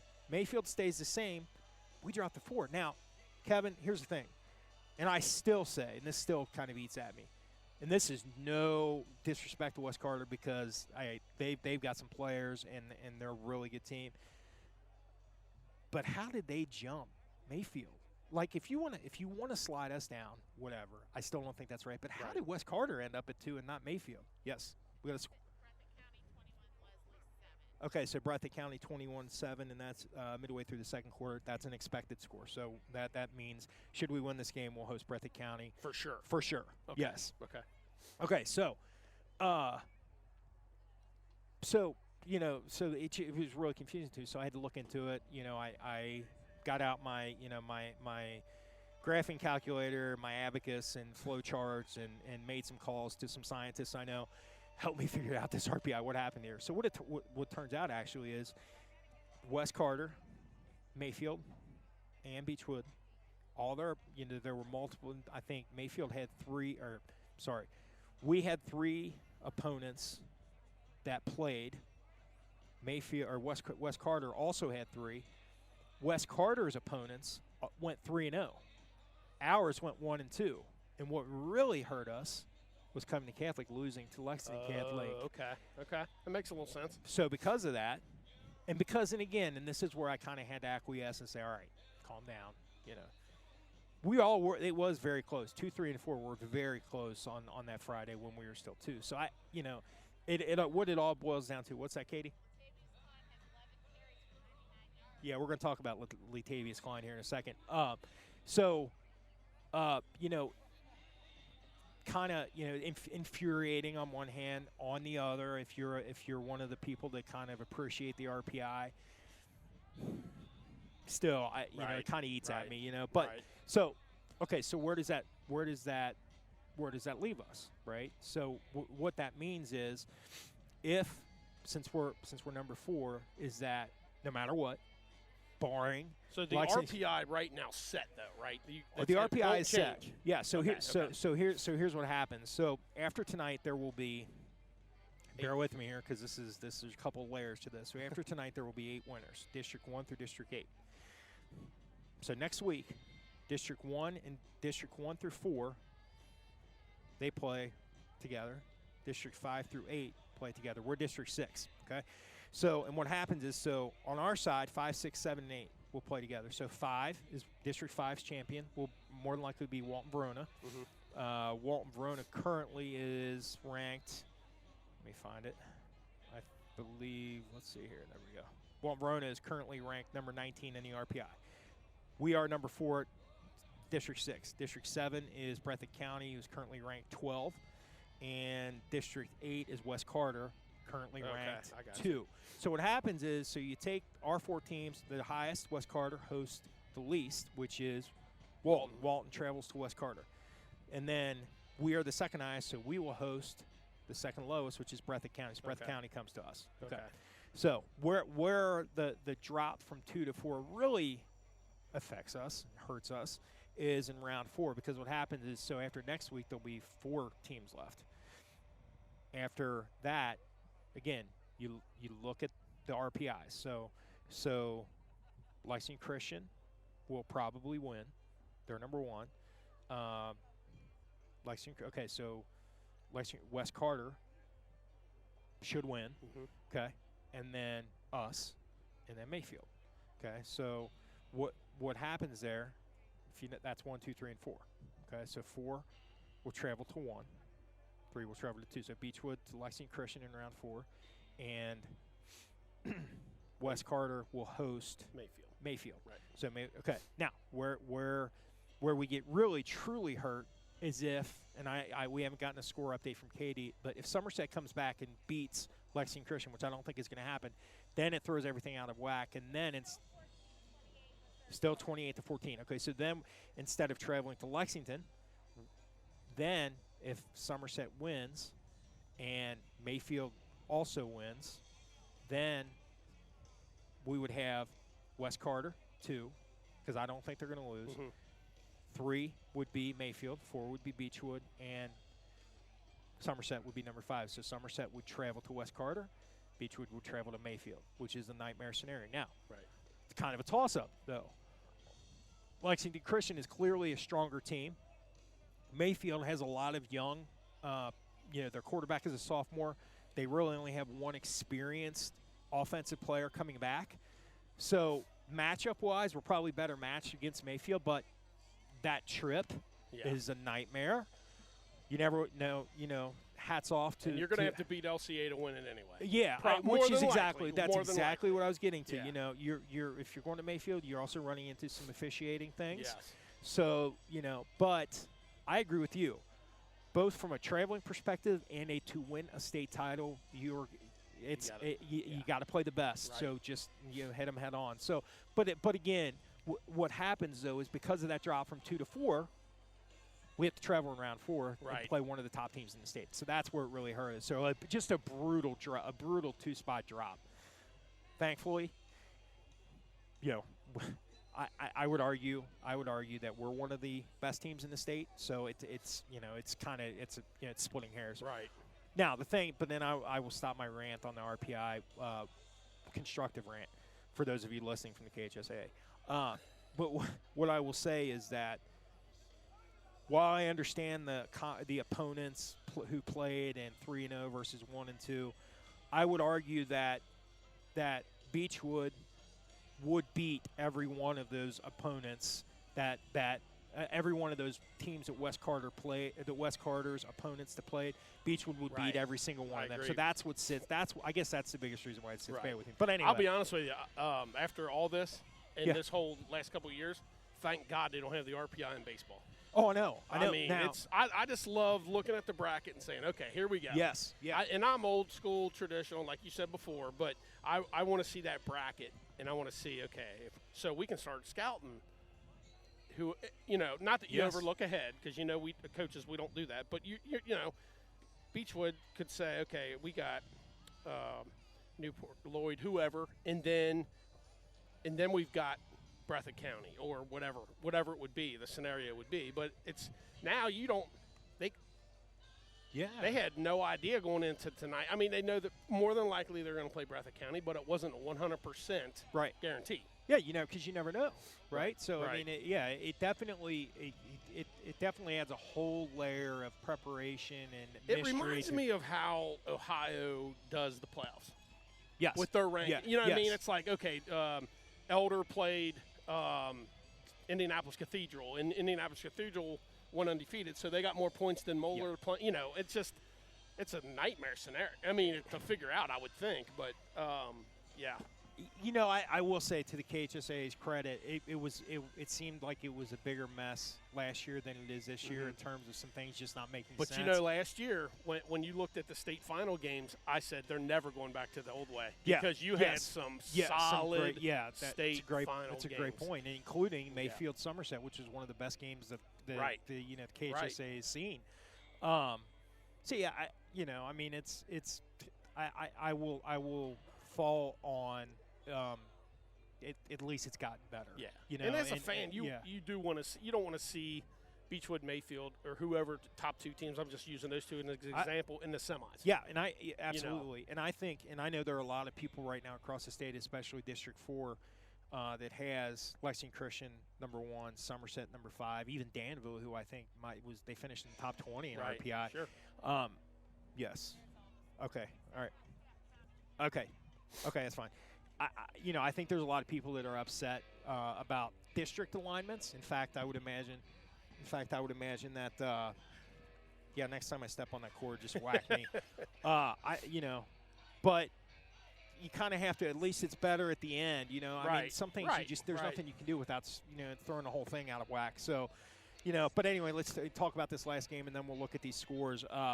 So Shelby Valley travels to West Carter. Shelby Valley ranked number 10. West Carter number 2. West Carter 8-1. They've just had, and they came to Beechwood in round 3 last year, and Beechwood pounded them. But they've had a dream season down there, kind of a catch lightning in a bottle season. They whipped Shelby Valley in the regular season. They did, yeah. So 53-14 at Shelby Valley. So, and in that game, and this is one of my favorite. This might be one of the best names. In the state of Kentucky. I love this kid, and he might be one of the best. He might be the best player too. Senior tailback Letavius Klein for West Carter. He again in that game, 13 carries, 164 yards, four touchdowns, and also caught a 34-yard touchdown pass from senior quarterback Ori Perry. Letavius Klein on the season, 1,559 yards rushing, 24 touchdowns, 1 receiving touchdown, 1 interception return, 1 fumble recovery return. The kid is ridiculous, and he will go out one of the best West Carter football players of all time. So they are riding the coattails of Letavius. Shelby Valley is averaging 36 points a game, but I don't think they're going to be able to get through this one. One bright spot for Shelby Valley, freshman quarterback Russ Osborne, 1,700 yards passing and 20 touchdowns. Sophomore running back Jaden Newsom, 1,100 yards rushing and 7 touchdowns. So bright future for Shelby Valley. Yeah. I don't think it's going to happen this year, though. No. So, all right, so let's look at some of these scores. Kevin, you want to go over these? Sure. So 2A playoffs, Mayfield leads Murray 14-0 early in the second quarter. Owensboro Catholic 13-0 over Hancock in the second quarter. Somerset and LCA number 1 team, is up 28-14 at half. Walton Verona 27, Carroll County nothing at half. Couldn't have been any more wrong on that one. Breathitt County 21, Leslie County 7 in the second quarter, and West Carter 21-6 Oh, okay. at half. Yeah. And Latavius Klein, Yeah. 99 yards on 11 carries at halftime. Yeah, he's a fun one. Now, I will say, he's a long line of running backs that have great numbers. At camp came to Fort Mitchell and did not do well. I believe the Tigers held him to under 40 yards rushing last year. So he's a player. So anyway, but except for that Owensboro Catholic score, everything else seems to be kind of falling into place. Yeah. But we'll see. We'll see another half of football. Katie, that cuff calf. Katie, you're awesome. She is awesome. You do an incredible job. Okay. Boy, I tell you what. Yeah, I am stuck in this mess of wires. Okay. All right, here we go. Thank you. We're getting all right. discombobulated. Yes. All right, here we go. Starting the second half, Beechwood leads 14-0, looking to advance to round 3 of the Kentucky Class 2A football playoffs. All right, Parker Mason and Landon Ayler awaiting the kickoff, standing around their own 20-yard line. Elijah Westwood, a freshman kicker, getting ready to boot this one to the Tigers. All right. And the kick is where it's an onside attempt, it'll be fielded at the 39-yard line. Looks like Tanner Schultz fielded it. Nice job there by Tanner. Got great hands, that young man. All right, so Tigers will take over 1st and 10 at their own 39-yard line. Thank you, everyone, for taking the time to watch us tonight. Boxcast. Man, we've come a long way. Katie Murphy, have we not? All right, we've come a long way. Boxcast. How about that? Thanks to Brandon Von Braun and Tim Loward for their help. This would not happen without those guys. All right, Cam Herget first down, takes a snap, throws, finds Brady Moore at the 44-yard line. Brady curls down close to the 48-yard line. So great start to this half. Brady Moore, a technician at wide receiver. He really is. Just really solid. I mean, gain of 9 there, it looked like. Yeah, I'll tell you, Brady is just all around really good, solid player. I mean, honestly, they've got that play they just ran, that 9-yard pickup. They have done that. I bet that's 6 or 7 times this year. They've got that one down, just like that little out pass to the sideline. It's perfect. They are just surgical with it. All right, 2nd down and 1, ball at the 49-yard line of the Tigers. Cam, shotgun set, trips right, takes a snap, drops, looks to the right, finds Brady again. Why not go back to the well? He takes it at the 45 and takes it down to the 43, pickup of 6. That'll make it 1st and 10. Cam just throws a nice ball. Oh, yeah, he does. Just a nice ball. Well, and it's amazing, the timing, the timing that these receivers, sometimes when you have an elite quarterback like that, it's not easy to have 3 or 4 receivers that can build the chemistry the way these young men have done. That's, so that, but again, you got to give credit to that, to the coaching too. All right, 1st down and 10, ball spotted at the Lloyd 43. Cam, shotgun set, trips right again. Brady Moore alone on the left side of the field. Cam takes a snap. He gives to Courtney. Courtney gets to the next level. He's at the 30 and powers forward to the 28. Pickup of 15 on the carry. Man, I really like the way he's running the ball tonight. Having a great game. And again, he's just really – he's always been a tough, hard-nosed player since he was 5 years old with the Spartans. But, man, I tell you, he just is really – he's emerging. Hard. Yeah, he's like – he's always been a strong, fierce runner, but his explosiveness gets better, it seems like every game. Right. So really, really good to see him having a nice game tonight. He came into tonight with 32 carries for 200 yards and 4 touchdowns. 1st and 10, ball at the Lloyd 29. Cam takes a snap, drops, looks to his right, and ball is intercepted off the fingertips of Parker Mason, and it looks like, let's see who this is. Looks like number 25. I think Caden Zulager. Caden Zulager. Zulager. Yeah, soft. That was a nice interception too. Yeah. I mean, Parker should have caught, but went through his hands, and the kid made a nice diving catch. To Parker's credit, a little high, but usually something that he brings in. So again, Lloyd, keeping themselves in this. Like I said, they'll stick around. Yep. All right, Davidson, shotgun set, Ball spotted at the Lloyd 25. He takes a snap. He gives to Riley off right tackle, and Riley is met and dropped quickly by, it's like Luke Slusher, yeah. big Luke Slusher. Coach Luke Slusher attracting major interest from Division I programs. Yeah, just a big, strong defensive tackle with a massive upside. And let me tell you something. He's only a junior? He's a junior. Yeah. Can I throw this in front of you? Yes. Yep. All right, there we go. All right, here we go. Second down and 12. 2-yard loss on that carry. Davidson in shotgun set.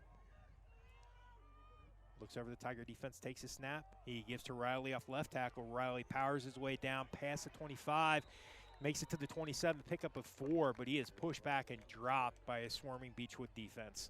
That should make it 3rd down and 8.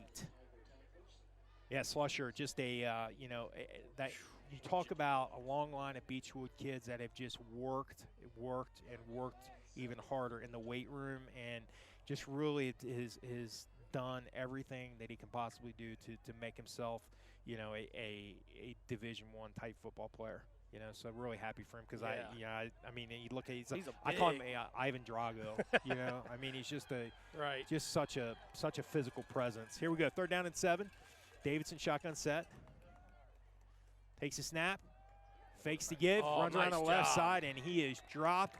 And that time, it was like Austin Waddell, sophomore middle linebacker.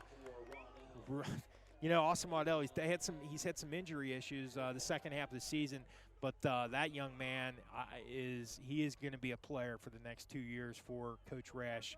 Hard-nosed, physical middle linebacker. All right. Jug's going to have to punt here. Parker Mason standing at his own 41-yard line. Snap is back. Here comes the rush. Low line drive kick. It bounces at the 40, just past midfield, and we'll take a Lloyd bounce down to the 46-yard line, where it will be 1st and 10 for the Tigers. Great field position for Cam Herget and his Tigers. I think the Lloyd punter was feeling the heat there and just barely got that one off. Yes, he did. So we looked pretty good on that first drive until I was getting ready to say the rust is off. We're moving the ball, looking good, and then they get the interception. All right, here we go. 8:26 remaining in this 3rd quarter. 14-0 Beechwood leads. Ball spotted on their own 47-yard line. Cam and shotgun set, trips left. Single receiver Brady Moore to the right. He takes a snap. He gives to Courtney up the middle. Courtney makes it to the next level. Past the 45. Breaks 2 tackles down past the 40 and inside the 40 to the 36-yard line. 17-yard pickup there by Avery Courtney on 1st down. Man. Great job by the junior tailback to put the Tigers in position. I'll tell you, man, great job. Like you said before, he looks like he shot out of a cannon. He does. He really does. And he's one of those backs that uses everything. Uses everything in his power to avoid tackles, to break tackles. I mean, he's just violent. He's a violent runner. All right, 1st down and 10. Ball at the Lloyd 37. Herget, shotgun set, trips right. Takes a snap, gives to Courtney off left tackle. Nice Courtney cut. Gets the edge and powers his way down inside the 30 to the 28-yard line. Pickup of 9. That'll make it 2nd down and 1. Let's see if they might get him the 1st down. Got to keep feeding that beast. Yeah, absolutely. Absolutely not. Yeah, so 2nd down and 1. And a real nice job right there by left tackle Xavier Campbell. He was able to kind of turn his man there and created the running lane for Avery. They're setting them up for the fake. Yes, to they Courtney, are. And then see Cam go to the house. All right, ball spotted at the Lloyd 28. 2nd down and 1. Cam takes a snap. There's the fake, and now Cam's going to run. Great job right there. Flags thrown everywhere. Great job by Amari Riley to bring down Cam. Looks like Cam might have gotten enough for a 1st down, but not much more than that. But let's see. Tell. I think there's a hold. Yeah, looked like a hold on the left side somewhere. That's 3 holds tonight. That is uncharacteristic. Yes. All right, let's see. We've got – okay, so Cove Cat – okay, so – well, okay. But Cove Cat does lead? Okay, so Covington Catholic has taken a 24-14 lead over Highlands.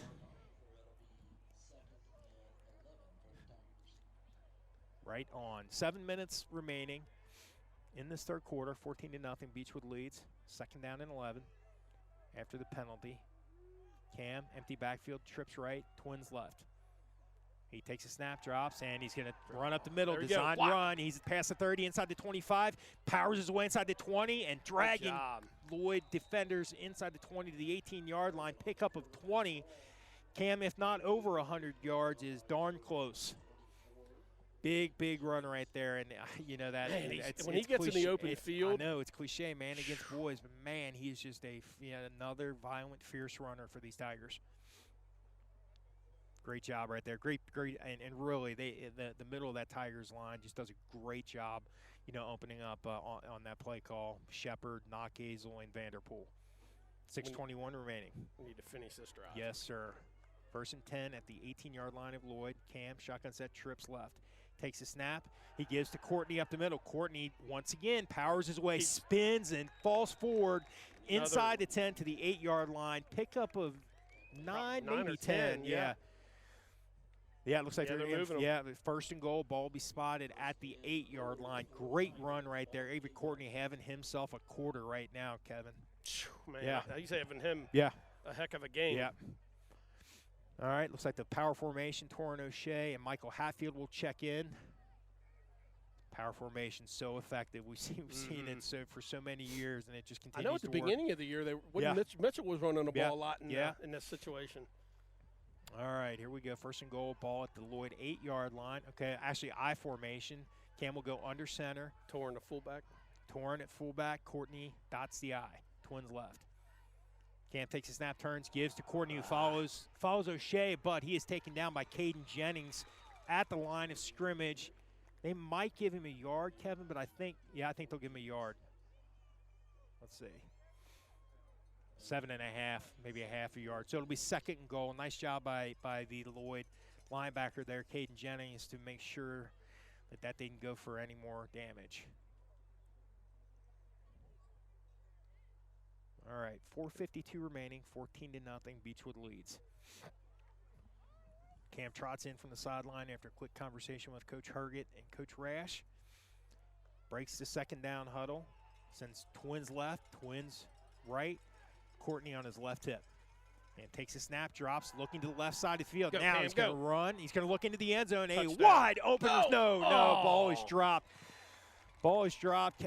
Pass was intended for Liam McCormick, going off his fingertips, and a diving, I think that's Brady Moore in the back of the end zone trying to bring it in. Great effort right there by Brady, who looked like Ozzie Smith diving for a grounder up the middle there, Coach. That was a great effort, but that'll make it 3rd down and 8. I thought Cam was going to take off of that one. I did too, and I think he saw that the pressure was coming from the left side where he was going, and he saw McCormick streaking from the right to the towards the middle of the end zone. I think he missed that throw. You know what I mean? Oh, yeah. It looked like he was so wide open. And sometimes that happens when you have, All right, just a quick reminder for everyone to make sure you check out our Tiger Zone first. Let's see. Okay, we've got some. Yeah, so we got our Tiger Zone, the brick and mortar location now, Kevin Gray. Yes, I'm not sure if you awesome. How awesome is I that? was in there tonight. Yeah, so it's phenomenal. Our boosters, Carrie Berger, Rochelle Noah, and that crew doing a great job. And Haley, she's the brains behind the operation. She's the face and the brains. Right. Of the Tiger Zone. So, no, just kidding. Look, that looks so awesome. They've done such a great job with that. I mean, that's not something to pull something like that off takes a lot of work, a lot of blood, sweat, and tears. So thank you, ladies, and everybody. If you haven't seen it, go ahead and check that out. And it looks like there are shopping. It looks like there are shopping days or hours of operation: Wednesday 12 to 2, Friday 12 to 4, and Saturday. I don't know, Katie. Why are you not? Okay. Hey, I might have to break up this. Yeah. You have a headset for a reason. Lovers quarrel. Yeah. So here we go. Third down and goal. Ball at the 8-yard line. Cam shotgun set. Tailback Michael Hatfield on his right hip. He takes a snap, drops, looks to the left side of the end zone. Here comes the pressure. He's rolling to the left. Here comes heavy pressure. He's hit, breaks the tackle, plows forward down to about the 5-6 yard line. Not enough for a first down, but it's for goal situation, but that'll make it 4th down and 5, and I believe Colin Grayman will come in for a second field goal attempt of the game. I mean, if I'm the defensive coordinator for Lloyd, I'm thrilled tonight Oh, with yeah, the way, no, the way my absolutely. guys have played. Totally. I mean, All right, this is a 22-yard field goal attempt. Sophomore Jace Combs with the snap. It's back, and the kick is up, and this That was one good. is Okay. good. And that'll make the score 17-0 with 3:47 remaining in the third quarter. Again, kudos to sophomore Jace Combs with the snap, junior holder Parker Mason, and Colin Grayman with another field goal. I mean, that young man's had a heck of a career, and he's another one of many on this team that we will see playing at the next level. I just, for him and his family, just hope he ends up in a place that utilizes him and develops and grows him, because he's got a bright future ahead of himself. What? 22-yard field goal. So back to, as Katie pointed out, that I screwed up all the information about the Tiger Zone. She's very detailed about that. But so I still have no idea what she means. So, Katie, are you saying December 2nd? So, yeah, so it looks like the brick-and-mortar location will be open on December 2nd, December 4th, and December 12th. So, well, it's quite a peanut gallery up here on the deck outside the press box. We have a bunch of rocket scientists, and then there's little old me.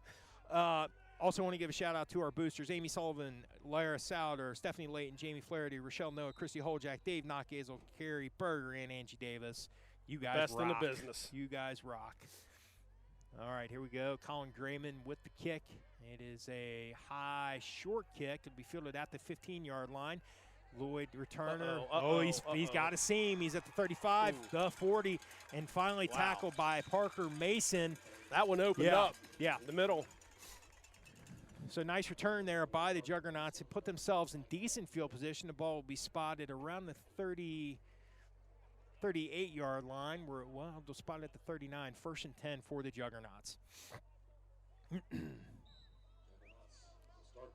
Jacob Davidson, who kind of tweaked his ankle at the end of the first half, he looks like that is not a problem for him. And considering backup sophomore quarterback Tyson Lamar is in street clothes on the sideline, that was a blessing for Coach Niederman and the Juggernauts. All right, 1st and 10. Davidson looks over the leaf. And looks like we might have a false start. Let's see what they call her. Yeah, false start will be called on the Juggernauts. I think that's the first penalty on Lloyd tonight.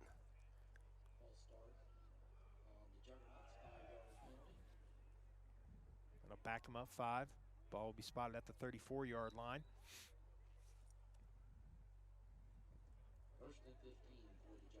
1st down and 15. Davidson breaks the huddle. Yeah, everything with Lloyd is a lot of predictability with their formations. They just don't really mix it up a lot. Then again, I guess it's kind of tough when you don't throw the ball that much. But, all right, and Davidson with the carry, and he is taken down behind the line of scrimmage, and that is Xavier Campbell again with a tackle for a loss. Xavier has had a strong game tonight from his left defensive end spot. I'll tell you what, Coach, Xavier Campbell, one thing I love about him, team player. Xavier last year, running back, tight end, carried the ball a couple times, was catching passes out of the backfield. Because of a team need, slides right into that left tackle spot on offense and has been lights out. Yep. When I talked to him during some of our baseball stuff, I told him, I said, man, you're going to the spots the most important spots on the field. Absolutely. Absolutely. All right, Davidson takes the snap. He's going to throw the ball down the field. Misses Braxton Irwin badly. Sails the ball about 8 yards over his head. Incomplete. That'll make it 3rd down and 16. And that's tough. I mean, you got to, and I think that's something that, that says a lot about Xavier's character, and it says a lot about, what's ahead for him too. Because when you take someone with his talent, and we know he's a smart kid, and then you put the character element in him, sky's the limit. Yep. Sky's the limit. Absolutely. All right, here we go. 2:57 remaining. Beechwood leads 17-0, 3rd quarter. Davidson, shotgun set, takes a snap, drops, looks to the right. He's going to throw, and incomplete, trying to hit the receiver, who is number 20. Let's see, Carlos Esquivel. And that'll make it 4th down and 16, another punt for the Juggernauts. And we've seen on this drive exactly what, we talked about early. When you just haven't developed a passing game, or you just don't have the personnel for a passing game, it's tough to win a game like this. All right, here we go. Snap is back. Here comes the rush. Kick is away. It's a line drive. It'll bounce at the 37, and it'll be fielded at the 28-yard line by Parker. Parker makes the first tackle or miss. He's running down the left sideline and shoestring tackle right around midfield. If not for that, he might have gone the distance, Kevin. I think he would have, but great tackle right there by the Lloyd special teamer. Actually, that was Jacob Davidson, the quarterback, who made the tackle. It'll be first down and 10 for Beechwood. Ball will be spotted at, let's see where they're going to spot this. 40. Man, officials aren't precise with us. Here we go. Actually, they'll spot it at the 44-yard line. Maybe it's me that's not precise. So here we go. So I think for Coach Rash at this spot, you want to be crisp, disciplined, get the ball in the end zone. Yes. I was just getting ready to say that. They need to put this in the end zone. Yeah. All right, Cam breaks the first down huddle. I formation, twins left. Lloyd looks like they're going to bring some pressure here. Cam takes a snap, turns, rolls to his right. Here comes the pressure. He throws wide open, 32-yard line. I think that's Mitchell Berger, and he takes it to Cole Stammer. Cole Stammer, yeah. And Cole Stammer takes it down inside the 20 to the 19-yard line. Pickup of 25 yards. Cole was wide open right there. I saw the spotted at the 20, so pickup of 24. Couldn't have been any more wide Honestly, open. I don't know that Mitchell's been back in when he that's a went good call. out with his leg. We'll have to check on that. Let's see. Somerset LCA tied up 28-28. Wow. My goodness. Kaya Sharon. Wow. See if you can get some highlights on the touchdowns for Somerset. All right, Cam takes the first down snap, hands it to Avery Courtney up the left side. Avery, as he does, fights, but can't get anywhere this time. No gain Might have there. lost a yard. Hopefully got back to the line. Actually, they'll give him a loss of 1. That'll make it second down and 11. Oof. 1:47 remaining in this third quarter. How about Somerset? Wow. Yeah. That's you never know, man. Mercy, I know. Listen, Kaya Sharon, senior quarterback, UK signee. He is, had a transcended junior year. We'll talk about that after this. So Cam takes a snap, looks to his right. Here comes the pressure. He's got time. Now he's going to have to roll out of it. There's the flag. I knew that was coming. Now Cam will throw it into the end zone to a wide open Liam McCormick, but I think that one's going to come back. Yep. Heck of a throw right there. Yeah, I think they got. Yeah, holding is called. Now, I think I was on Luke, maybe. Here's the thing.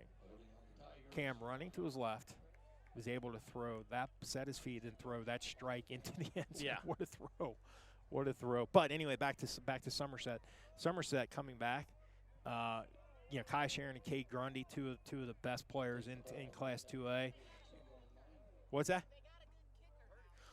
Actually, Katie's very passionate about the Somerset has a female kicker, Madison Rubel, who kicked 2 extra points last week to become the first female in Somerset history to score. Really? So, yeah, how about that?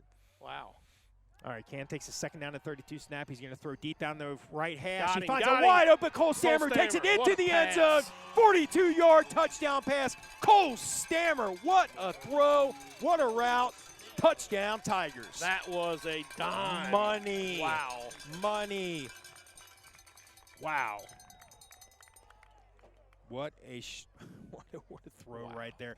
Great route run there by Cole Stammer. No way. He had him perfectly in stride. I mean, that is, again, what a year.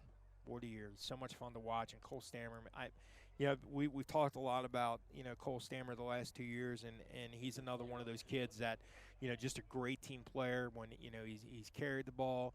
He plays great defense, special teams, and I think his best quality, coach, is just a tremendous pass catcher out of the backfield. Right. A great slot receiver, great, passes out of the backfield. Looks like we got a Lloyd player down in the back of the end zone, but they did just get him to his feet, which is good, and he will come off the field. So glad to see that. Don't want to see anyone get hurt in a game like this.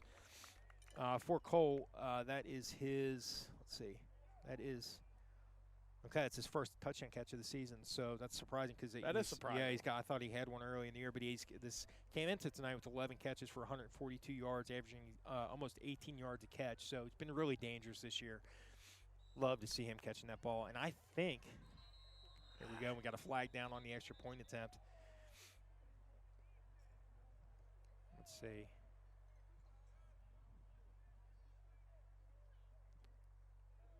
What they call encroachment?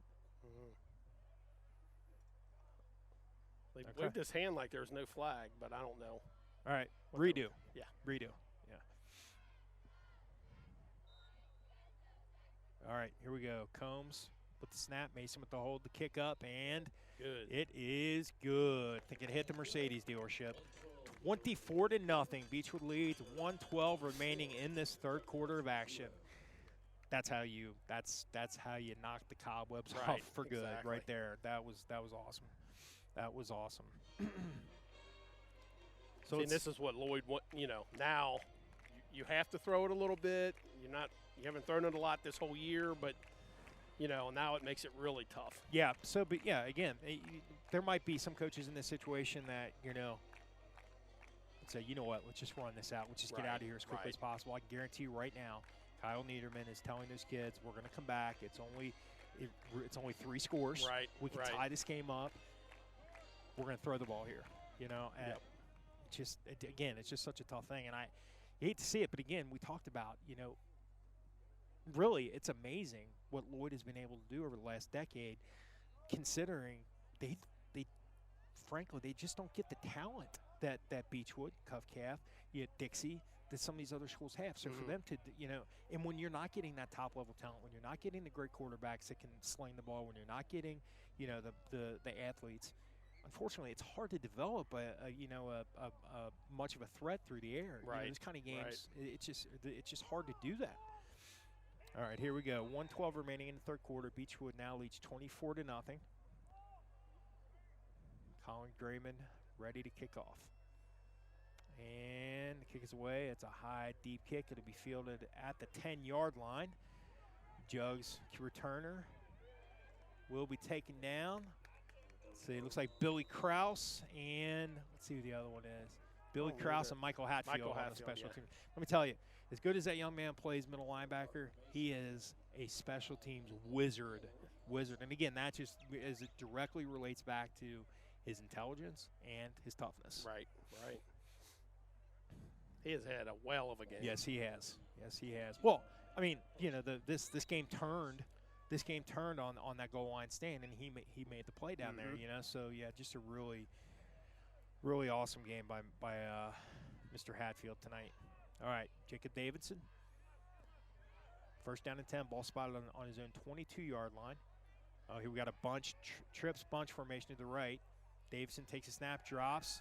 Here comes the pressure. He throws over the middle, tried to hit Amari Riley. Pass is incomplete, but they're going to call interference, it looks like, on Beechwood's middle linebacker. Is that Austin? Yeah, Waddell? Austin Waddell. Yeah, Austin had good. Looked like he had great coverage from up here, but it's hard to say without the benefit of replay. Yeah, they're going to call pass interference on Beechwood. Tough call right there for Austin, but unfortunately, it does not go his way. You're right about Coach. Come out throwing right away.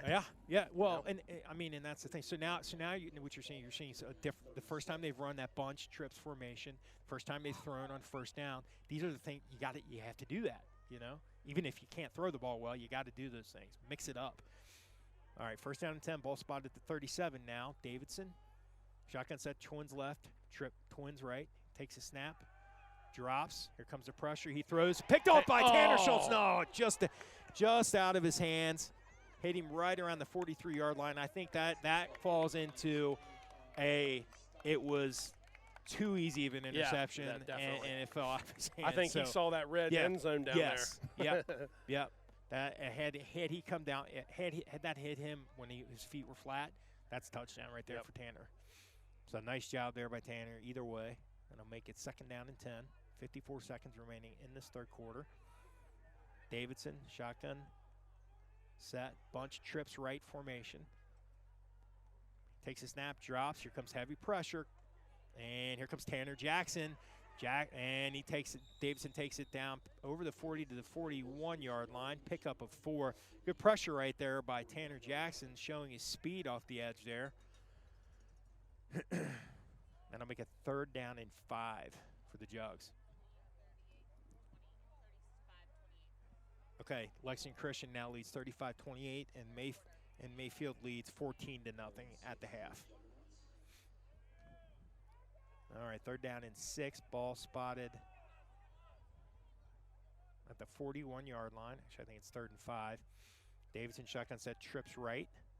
Single receiver to the left. He takes a snap, rolls to his right. Here comes the pressure, and he's going to throw it down the right sideline and sails out of bounds. Incomplete. That'll make it 4th down and 6. Great pressure again by the Tigers off the edge.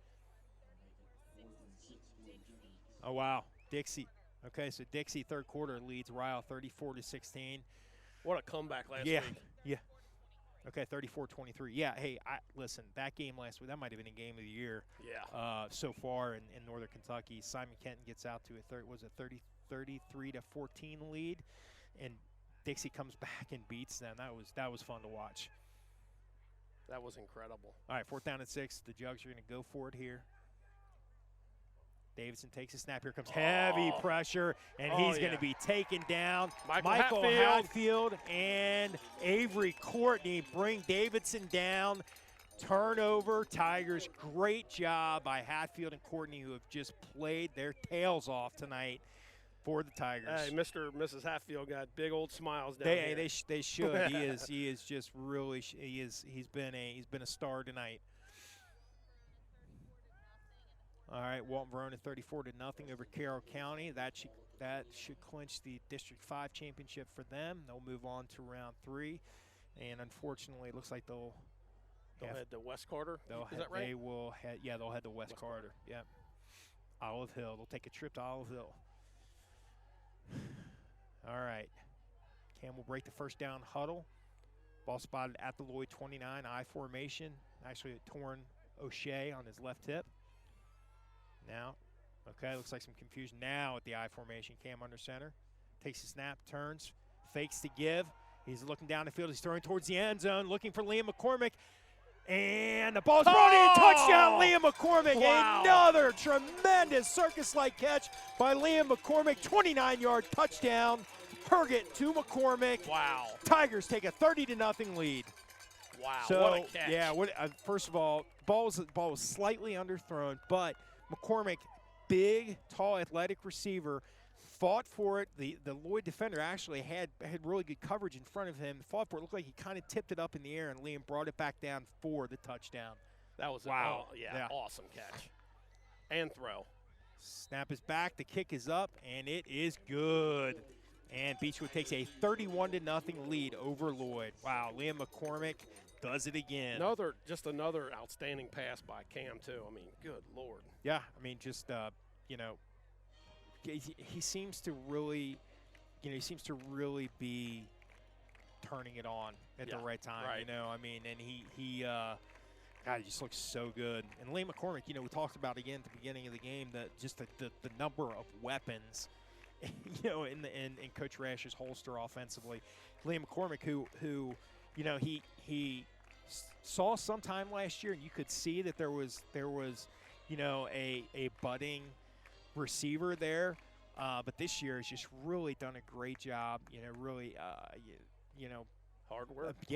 Hard work and dedication, and really turned himself into, a really reliable playmaking number 4 receiver for Cam Herget and Coach Rash and Coach Herget. Obviously Cam has a lot of confidence. I mean, totally. Throw the ball to him Totally. anytime. Yeah, you can. Again, the chemistry is really building between those two. He's got like next level chemistry with Mitchell Berger, at Parker Mason, and Brady Moore. And now you add him to the mix. Right. This is not a team I'd want to face when they're hitting on all cylinders. Nope. All right, 27 seconds remaining in the 3rd quarter. Grayman will kick off once again. I think this 3rd quarter has been as long as the first half. Yeah. And the kick is away. It's a squib kick down the middle of the field. It'll be fielded at the 18-yard line after bobble for just a second. But Billy Krause again. Billy Krause with another special teams tackle, having a nice job tonight. Krause, Hatfield, Parker Mason, Avery Courtney, special teams wizards tonight.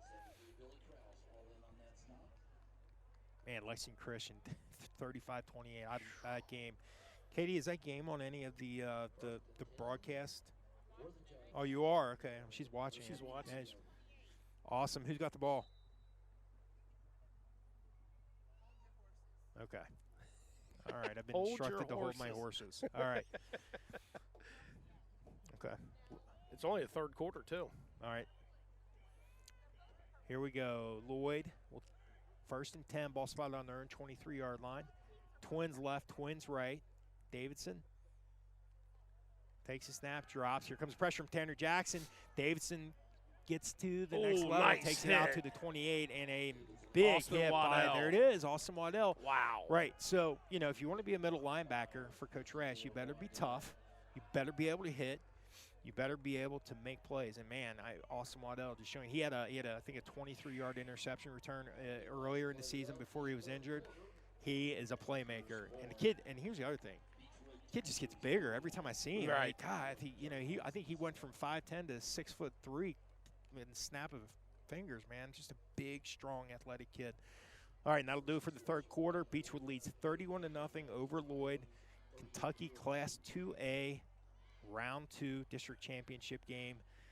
And as we said, the second half, as we expected, would be a much better showing by these Tigers, and it definitely has not hasn't failed to disappoint. I see one score she wrote down is Owensboro Catholic was up 20-14 at half. Okay. So they were up 14-0, or was it 13-0? Let's see. So Hancock County. Okay, so Hancock County trying to make a game of it, getting back in the picture. Okay, Covcath 31-14 over Highlands with 8:41 remaining. All right, so no. I would like to have seen the halftime speech from Coach Evanston in that game. Man, another paint peeler. Yes. Yeah, just like I would have loved to have seen this one Yes. at the half. All right, so second down and 4. Let's see. Davidson picked up 6 yards on that carry, took it out to the 29-yard line. Davidson, shotgun set, twins left, twins right, tailback on his left hip. He takes the snap, he drops, here comes the pressure, throws over the middle of the field, and caught. Nice Great catch right there. Number 30, let's see, who is number 30? Number 30, Braxton Irwin takes it past midfield. I think they'll spot that at the 49-yard line. Pickup of 22 yards. Great catch, great throwing catch right there. I think that was Keaton Durrett. I thought it looked like he was going to pick it. That kid made a Okay. nice catch. I think it was him.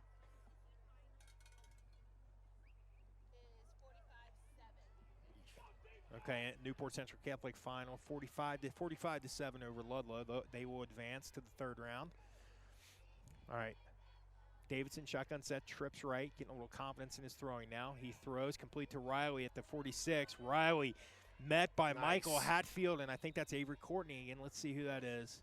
Yeah, and Waddell again, Austin Waddell. Hatfield and Austin Waddell. So, all right, we got both of those young men in the game right now. So nice. Okay, so second down and 7. Ball at the 48. Dixie, another score in. Dixie up 41-29 over Ryle. What a tip of the cap to Dave Brossard and the Colonels. You know, after several very rough years and a lot of heat and a lot of scrutiny, they are really shining this year. So kudos to the Colonels. Second down and 7. Davidson drops. Here comes the pressure from Tanner Jackson. Jackson causes the misfire, and incomplete ball sails out of bounds. Nice job, Tanner Jackson. Really showing some nice pass rush moves and pressure here.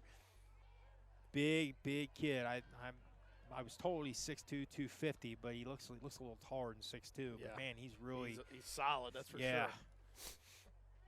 And he's a baseball player. Music to your ears. Yes, it I is. would say you're very pleased at what you're seeing tonight. Yes. I hear left-handed power hitting first baseman and pitcher. Oh, man, that's really music to my ears. All right, third down and 8. Davidson shotgun set, trips left, single receiver to the right. Tailback on his right hip. He takes a snap, gives his tailback up the middle. Tailback met immediately. Austin Waddell, Nick Steckton, Luke Slusher. I'll tell you, I was No at a gain few on of the the play. JV games this year, and Nick Stack stood out to me. That kid plays hard. Yes, he Every does. single play. So currently he is tied for 8th in the state with 4 sacks. or I'm sorry, in 2A with 4 sacks, and he has he comes in relief of the left defensive end spot, and he seems to always get in the backfield. He's probably the quickest pass rusher off the edge that the Tigers have. Davidson takes a snap. Here comes the pressure. Yep. He throws over the middle of the field. Tanner Schultz this time. He picks it off at the 29-yard line. He's running down the right side of the field. He's got some room, takes out the 40, and taken out of bounds around the 47-yard line. That time, Tanner Schultz brings it in for the interception. Turnover. Tigers take over 1st and 10. Ball will be spotted just inside midfield. Nice job by senior corner Tanner Schultz. This is where the Tigers get it to the running clock. Yep. You got to get it to the running clock. Absolutely.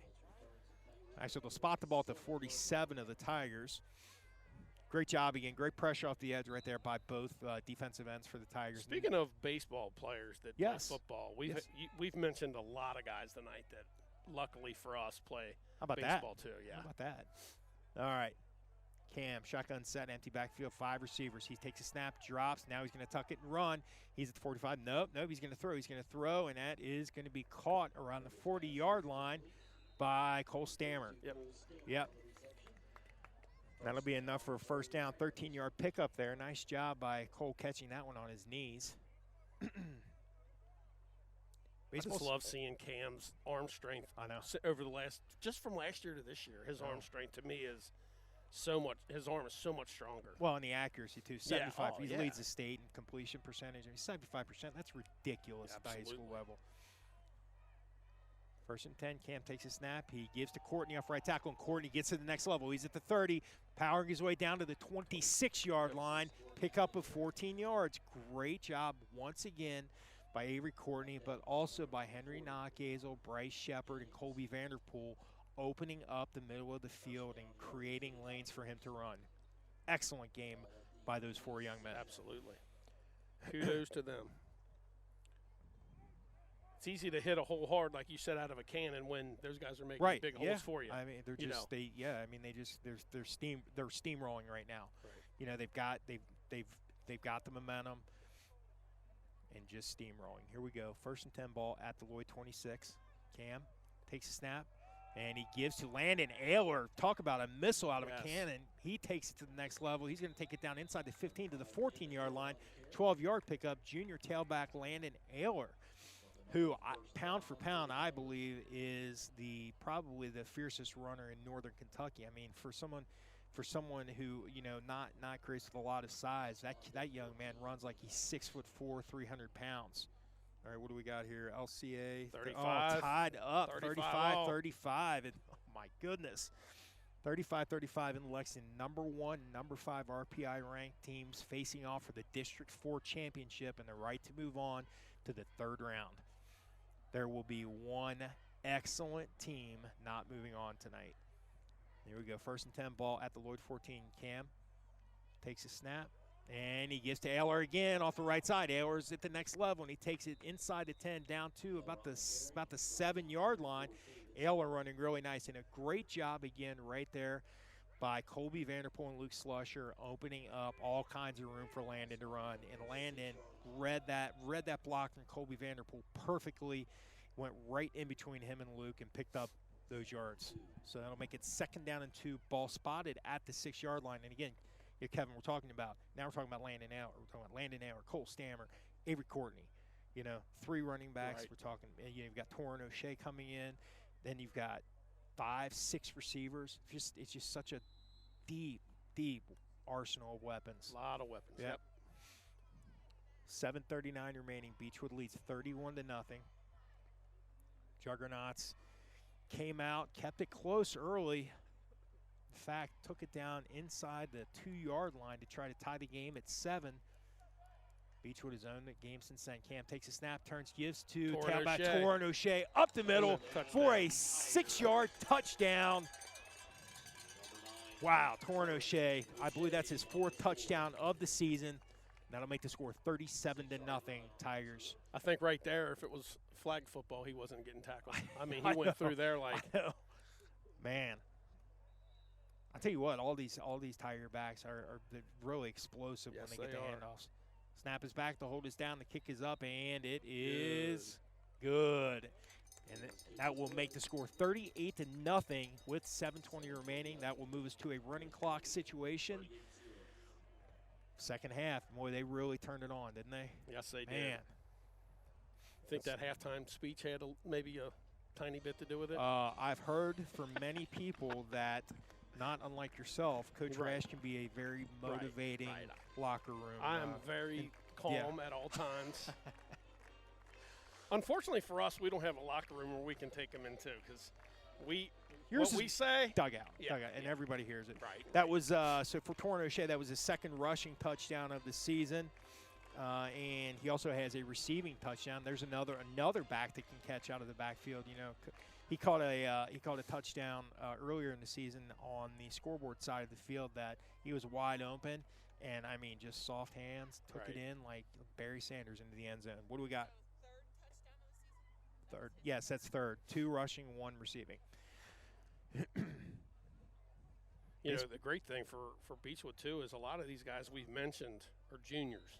Oh, it's sophomores. You know, it's absolutely. Yeah, it really is a loaded junior and sophomore class. I mean, you know, obviously these seniors are going to be missed, but things are looking good coming forward. Okay, so squib kick, and we'll go out of bounds, and the Juggernauts will reap the rewards of that penalty and take over 1st and 10 at their own 35-yard line. So, Coach, baseball season right around the corner, right? Yes, sir.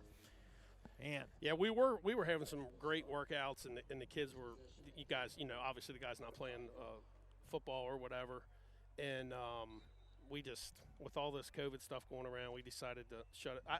I didn't want to be, you know, if we have a couple baseball guys get it, I didn't want to be responsible for football, you know what I mean? Right. So we just said, the heck with it. We're shutting it down until January we always give them off the week of exams anyway. Yeah. And then they get their 2 weeks at Christmas. So we thought we're just going to shut it down. All right, Davidson takes a snap, gives to Amari Riley, and there is big Tanner Jackson waiting, and he is joined by the rest of the Tigers defense and bringing down Amari Riley. It's like they'll give him 2 yards on the carry. Tanner Jackson got right through the line.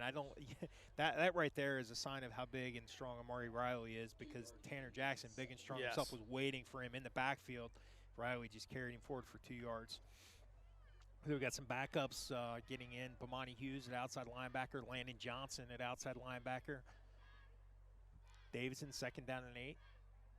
He takes a snap, fakes the give. He's going to run around the left side, and he is dropped. Nice job right there by Austin Waddell again.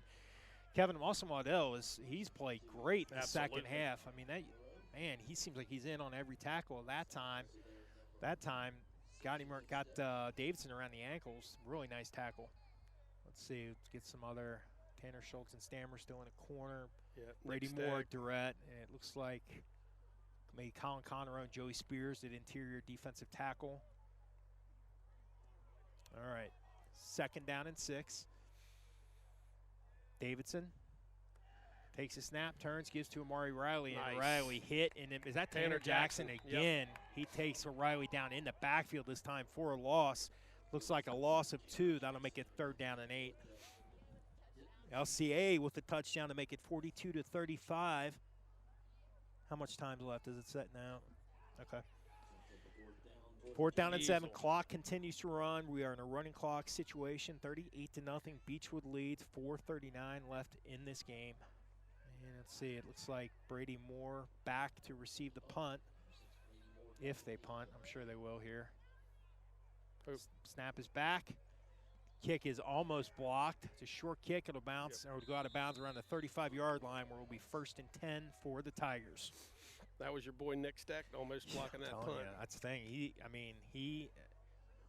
just and he was really fast last year, but this year he's like took it to the next level, and that goes to the hard work in the weight room, and conditioning, and just, you know. I went to grade school with his mom, and I think her other son, or maybe her other 2 sons, played at Mount St. Joe. Oh, okay. Oh, really? So, okay. Yeah, they played lacrosse and football, I'm pretty sure. Well, I'm happy to see Nick having such a good season, because not only is he just a really good football player, but he's a great young man. Yep. I've working inside the building, I've been around him a lot the last couple of years, and just a really good-hearted, kind kid. All right, looks like we got a timeout called by Beechwood. I think they're going to get some personnel set up to get some of these younger players in.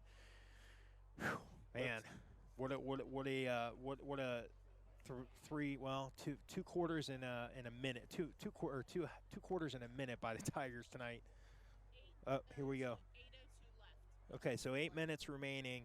Lexington Christian, number 1, leads number 5 Somerset. Man, what a game! They're not kidding. 42-35. I was talking to Coach Taphouse this week from Ludlow. I don't know if you know him. He's a great guy. Great guy, and I'll tell you what, he's done a heck of a job down there. And he was kind of talking like we were talking about Lloyd is, he just can't get over that Beechwood hump.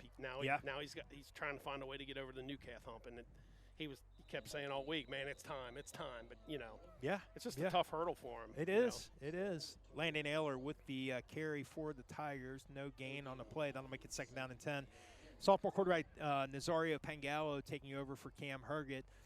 It'll be good to see Nazario. Nazario, a very fast, very athletic quarterback that it'll be interesting to see what Coach Rash does with him the next couple of years, because he is one of those players that can do pretty much anything on offense. So he's another really good baseball player. You love it, don't you? Yes. All right, Pangallo in shotgun set. He takes a snap, drops, and he's going to throw. Nice and he completes a pass to Ben Meyer, and Meyer gets first down yardage and takes it down inside the 45 to the 43-yard line. So I don't want to keep beating a dead horse, but Mike, that's a baseball player to a baseball player there. Yeah. Hey, Coach, you might have had a little bit to do with that play happening right there. What do we got here? Okay, so at Dixie, Class 6A, round 2 action. Dixie leads 41-36. Ryle making a furious comeback. I mean, when you saw Beechwood and Ryle beginning of the year, would you have ever thought Ryle would have the year they had? No, not absolutely not. I'm still stunned, and what a job might have been talk about a group of coaches that. Okay, Pangallo takes a snap. He gives to his tailback up the middle, and I think that's Ayler, and he'll take it for a 2-yard pickup. Katie just informed us, Covcath, 38-21 over Highlands, final. The Big Blue Machine keeps on rolling. Yep. All right, that was Landon Ayler. He picks up 2 yards, takes it down to the 41-yard line. I'm going to get 2nd down and 8.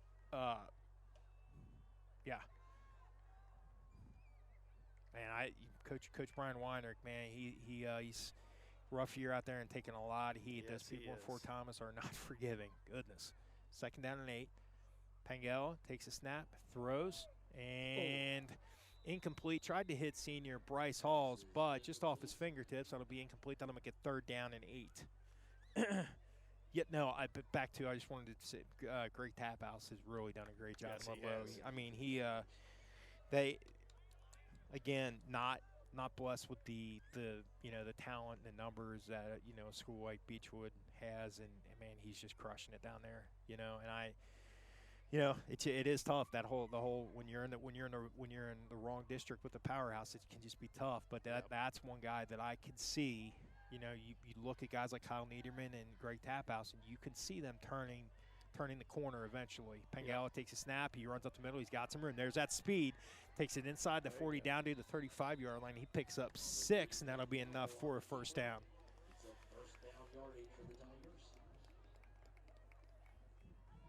Probably run one more play, you think? 49 seconds remaining. Love seeing these guys get some time here at the end.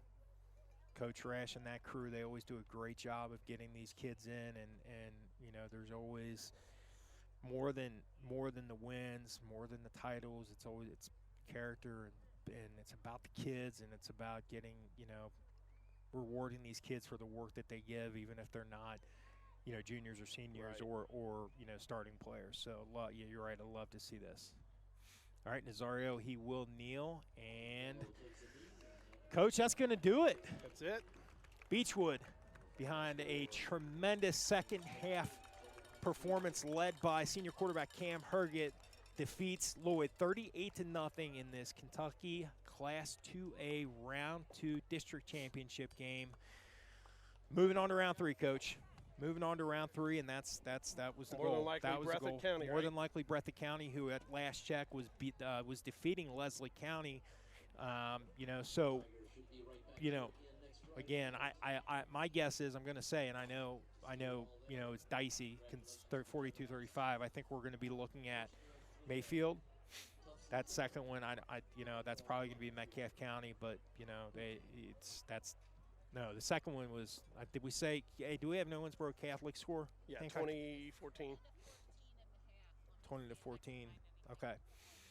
All right. So actually, let's fast forward to the end of this, but the big game, the one that everyone needs to pay attention to, and we'll actually, Katie or myself will get this out on Twitter and Facebook, the final result of the Lexington Christian Somerset game. That's the one we need to watch, because that impacts not next week, but it impacts round 4 and where we travel to. And Coach has.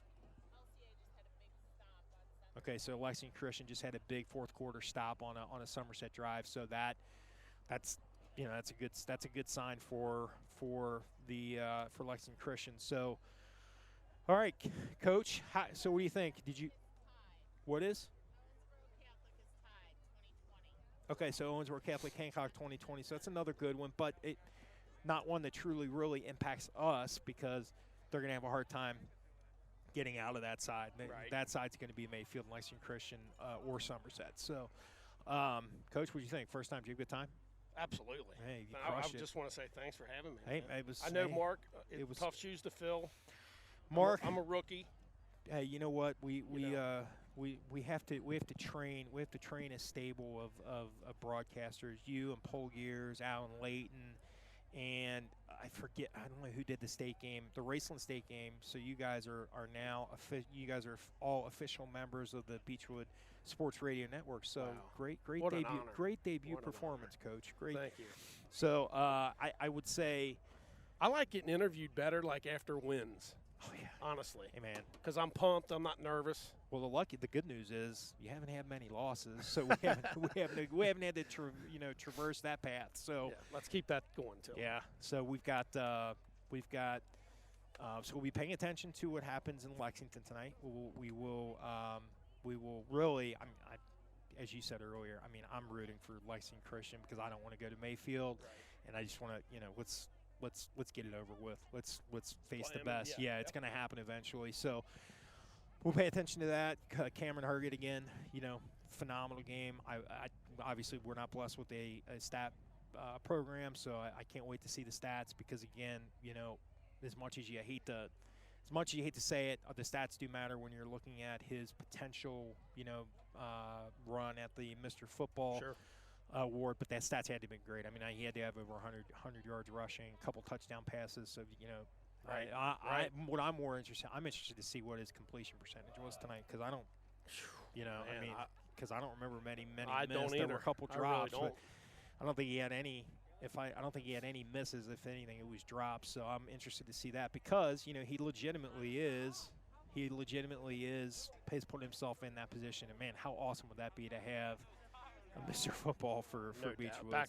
Back to back in Northern Kentucky. I know. Well, that's the thing. There's a lot of people that there are a lot of people that think that there's no way that would happen. But man, you look at what he's been able to do and how he's doing it. It could happen. So we're keeping our fingers crossed for that. So we want a couple of quick thank yous. Obviously, Kevin, thank you for having stepping me, in. Katie, the production specialist and social media guru, thank you. The brains behind. And it was proven tonight. Could talk for hours about the truth in that one. I will own up to that one. Mark will as well.